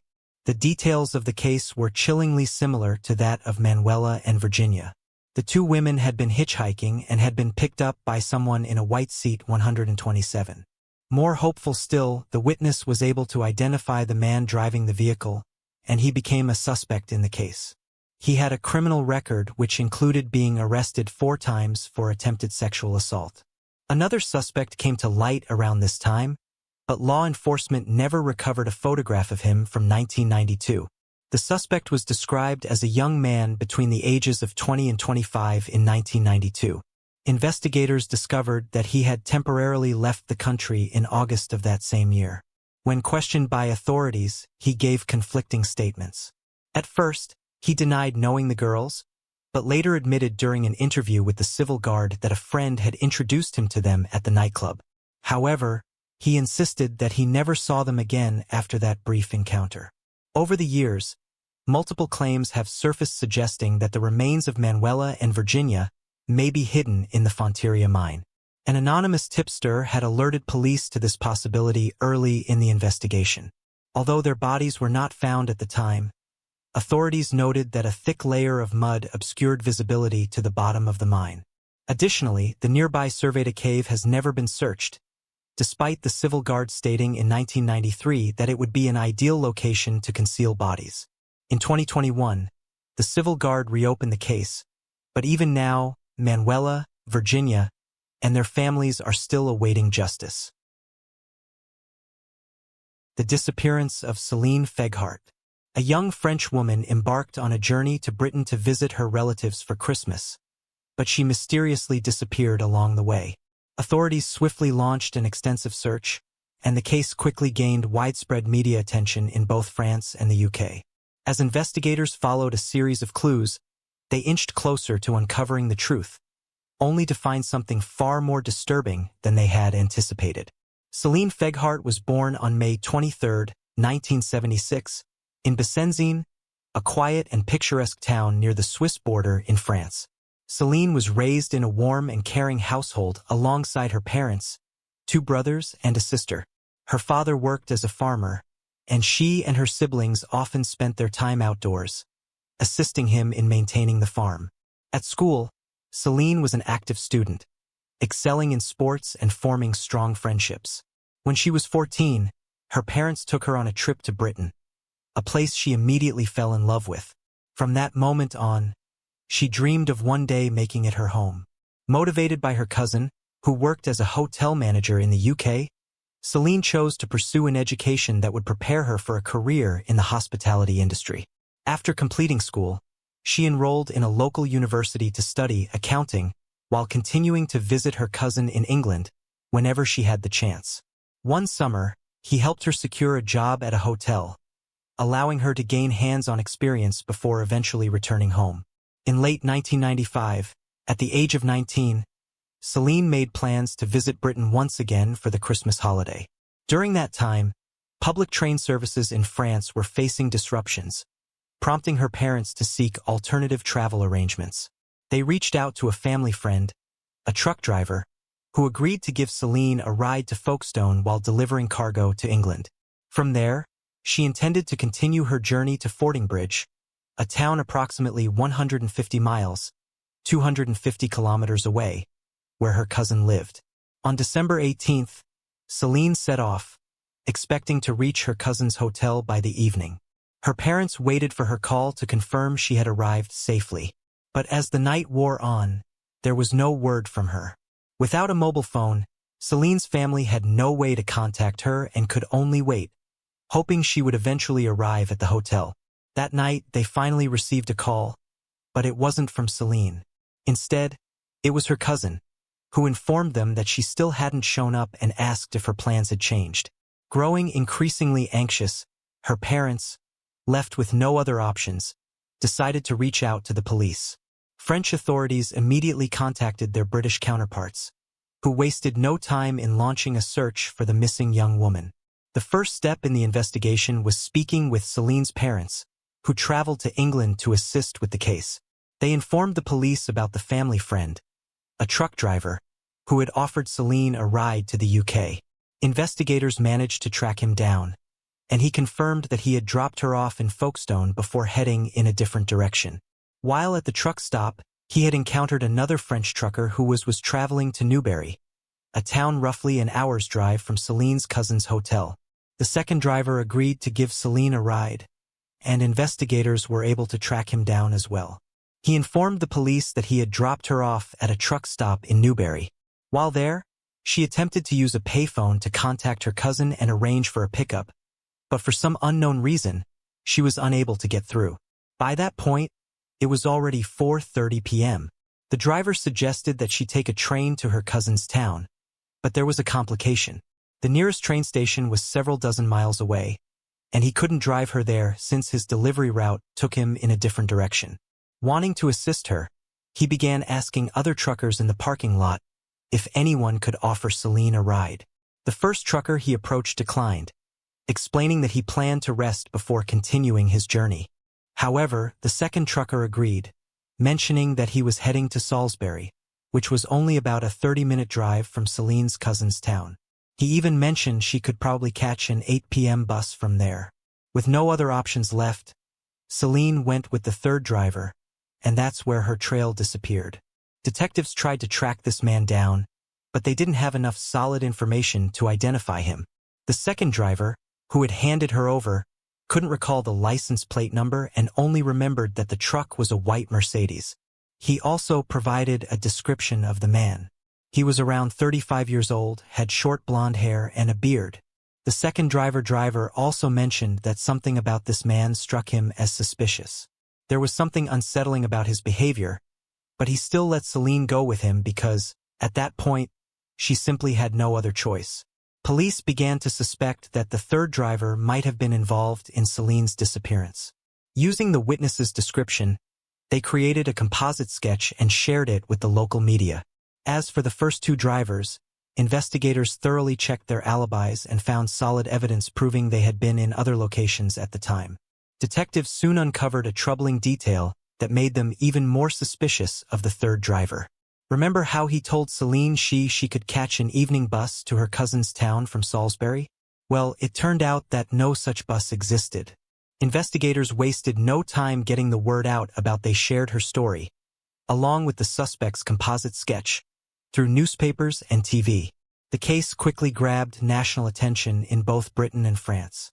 It was just days before Christmas, and the disappearance of a young woman during the holiday season struck a chord with the public. On top of that, there were fears that Celine might have fallen victim to a serial killer. Over the past 2 years, several young women had been murdered in the same area. Police believed these cases were linked to a single perpetrator, and now they were worried Celine's disappearance could be connected to him. As a result, the local police launched a full-scale search. Over 100 officers were assigned to the case, along with helicopters and even an airplane to scan the area from above. They concentrated their efforts along the route the third driver was believed to have taken with Celine, but despite all their efforts, they found no trace of her. Unfortunately, the first week of the search yielded no results. Both the police and Celine's family made numerous public appeals, urging anyone who might know something about her whereabouts or the driver himself to come forward. But every lead they followed quickly turned into a dead end.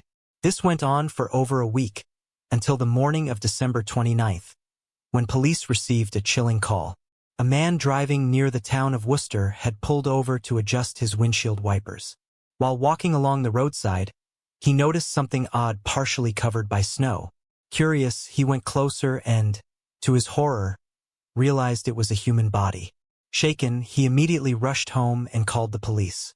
Officers arrived at the scene and found the body of a young woman, but at first, they couldn't identify her. Initially, they thought it might be the remains of a local woman who had disappeared after leaving a nightclub, but the theory was quickly ruled out.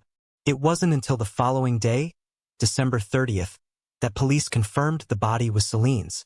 Her cousin was brought in to identify her, sparing her parents the heartbreaking task of doing it themselves. Police quickly noticed one important detail. The highway where Celine's body was found was almost in the opposite direction of where she had been heading.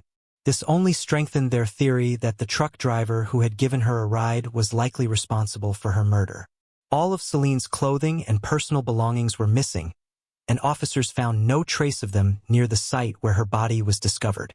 The autopsy revealed multiple bruises and abrasions consistent with heavy blows, as well as evidence of strangulation.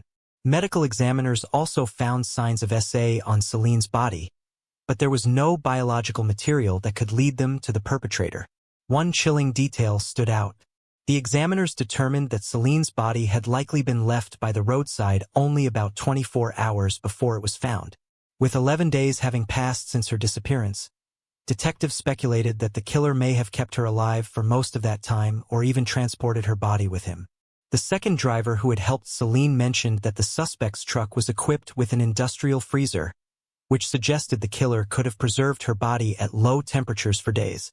Despite all this, the police still had no solid leads on the driver's identity.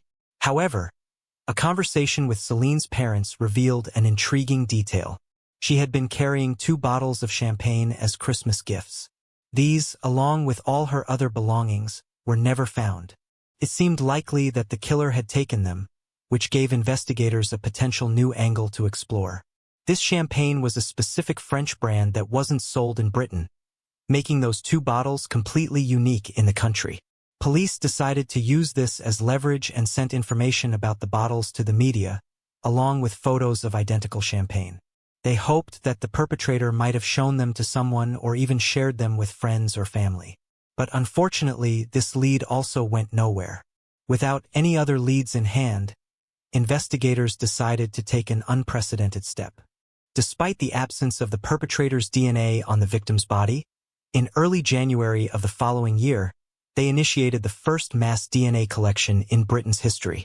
The police focused their efforts on drivers of Mercedes trucks and similar models. This process took over a month, and detectives managed to test more than 5,000 drivers. Most of them willingly provided their samples, but there were some who refused. Investigators put them on a separate list for further scrutiny, thinking that one of those individuals might be the killer. Meanwhile, Céline's case continued to gain widespread attention in both British and French media. The police received thousands of tips and leads, but unfortunately, none of them brought the detectives any closer to catching the killer. This continued until mid-February when one tip finally caught the investigators' attention. A man called the police after seeing the suspect's sketch on the news and said it looked strikingly similar to one of his co-workers, a 36-year-old truck driver named Stuart Little. He also mentioned that Stuart drove a Mercedes truck with a refrigeration unit. This lead prompted detectives to start digging into Stuart's background. The first thing they uncovered was Stuart's extensive criminal history, though it consisted of non-violent offenses. Next, they decided to approach him carefully and ask for a DNA sample, presenting it as a routine part of their investigation involving thousands of drivers across Britain. However, Stuart refused to provide a sample, which only deepened their suspicions. After several more attempts to persuade him, though, Stuart eventually gave in and agreed to the test. As soon as they had his DNA, the police secured a warrant to search his truck. That's when they found their first major evidence: traces of blood on the mattress in the sleeping area and in other parts of the cab. Testing confirmed it was Céline's blood, and that was enough for an arrest. The police also obtained a warrant to search Stuart's house. In his garage, they discovered Céline's personal belongings, the ones she had with her when she disappeared. But that wasn't all. Investigators noticed something odd about Stuart's tachograph, the device truck drivers are required to use by law to track their driving hours. It appeared that on the day Céline's body was dumped, Stuart had deliberately sealed information about his movements. However, he made a mistake. After disposing of the body, he resumed work without filling in the missing data.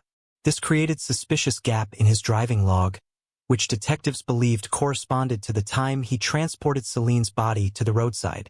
During his first interrogation, Stuart denied any involvement in the murder, claiming he had never even picked up Céline. But when police brought in the other driver, who identified Stuart in a lineup, his story changed. He now admitted to giving Céline a ride and claimed they had consensual intercourse. As for her belongings found in his garage, Stuart insisted she had simply forgotten them when he dropped her off. Naturally, investigators weren't quick to believe Stuart's story. They continued searching for evidence and soon found a witness who had seen him the day before Céline's body was discovered. The witness spotted Stuart near a warehouse about 50 miles from where the body was found. He was seen starting a fire next to his truck, and it appeared he was burning something. When police confronted Stuart about this, he claimed he'd started the fire to warm up his truck brakes, which had supposedly frozen due to the weather. Officers decided to search the area near the warehouse, and it didn't take long for them to find something disturbing. Underneath a fence, they discovered Céline's underwear. It was stained with her blood. Piecing together all the evidence, investigators came up with the most likely timeline of events. When Stuart picked up Céline, he drove to a secluded area where he assaulted and killed her.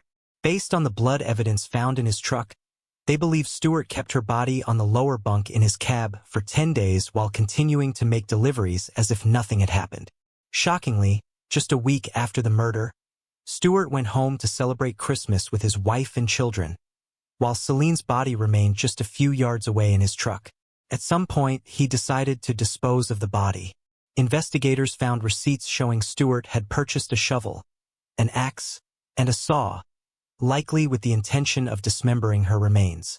However, for some reason, He abandoned that plan and simply left her body near the roadside. Detectives soon uncovered another chilling detail. The day after Christmas, Stewart gave those 2 bottles of rare French champagne to an acquaintance as a gift. When detectives questioned him about it, Stewart claimed he bought the bottles from another French truck driver. But investigators didn't believe a word of it. On top of that, they uncovered another intriguing detail. Stewart had always worn a beard, but he completely shaved it off after the murder, right around the time the suspect sketch started appearing in the news. They also figured out why Celine couldn't reach her cousin when she tried to call him from a payphone. It turned out that the UK had recently changed its phone codes, and Celine had his number written down with the old code in her notebook. Unaware of this update, she dialed the outdated number, and her call never went through. For Stewart's family, friends, and co-workers, these revelations were a complete shock. To them, he had always seemed like a devoted family man and a reliable friend. At first, many even refused to believe he could have been involved. But as the media revealed the mounting evidence against him, they had no choice but to face the horrifying truth of who Stewart really was. Stewart's trial began in October of that year, and despite the mountain of evidence against him, he stuck to his story, denying everything. But the jury didn't need long to deliberate. They unanimously found him guilty of murder, and he was sentenced to life in prison with the possibility of parole after serving at least 20 years.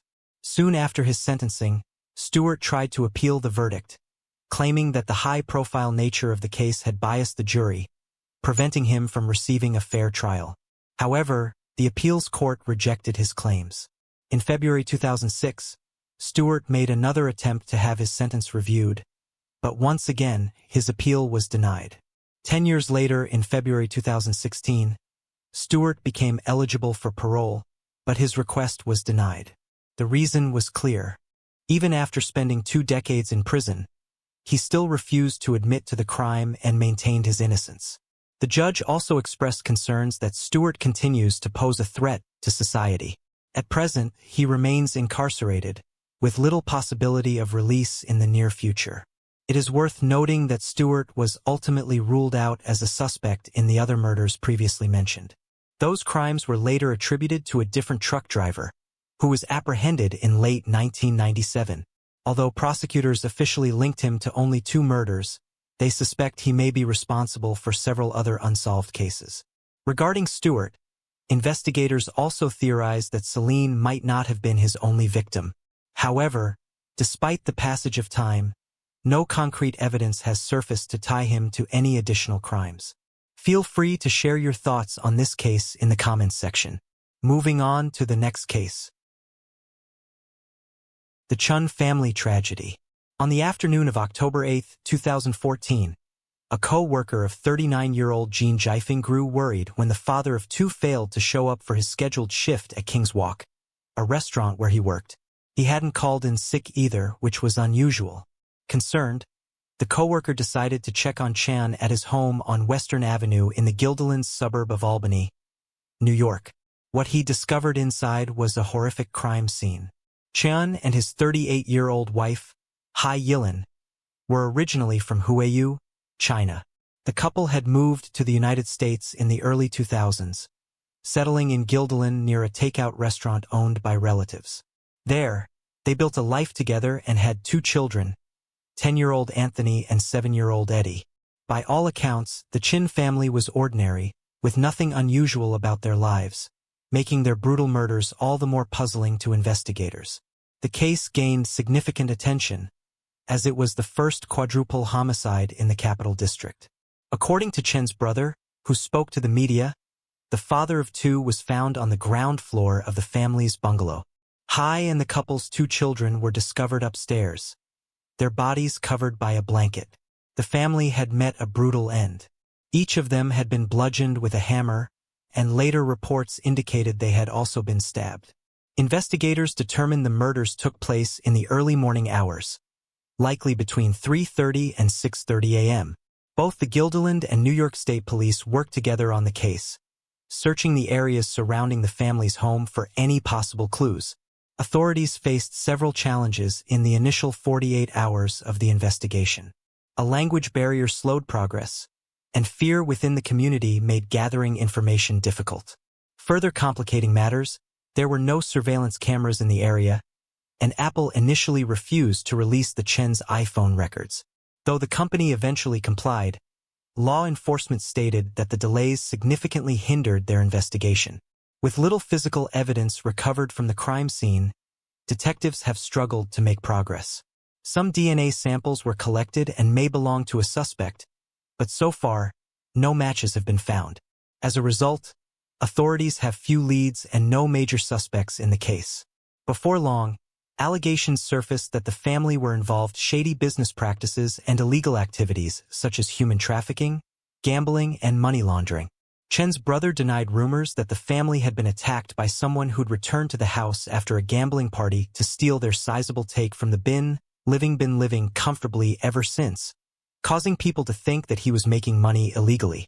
This same source alleged that Hai was in the country illegally too. Meanwhile, an article by the Times-Union reported that Chen had supposedly been involved in large transfers of unrecorded cash, which he used to pay undocumented Chinese workers at restaurants in New York City. He reportedly also transported the workers to their jobs and back and provided accommodation in cities that were too far away for bus trips. Even more damningly, 18 mattresses were found on the basement floor of the family's home. The Times-Union also claimed that the weekly card game Chen ran had racked up about $100,000 in debt. However, this is where that lead dries up. Authorities have said that while the organized crime theory hasn't been discounted, they have yet to find any solid leads in the case.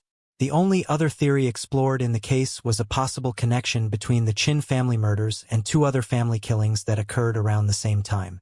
In 2014, a family of 4 was shot and killed in their Houston, Texas home.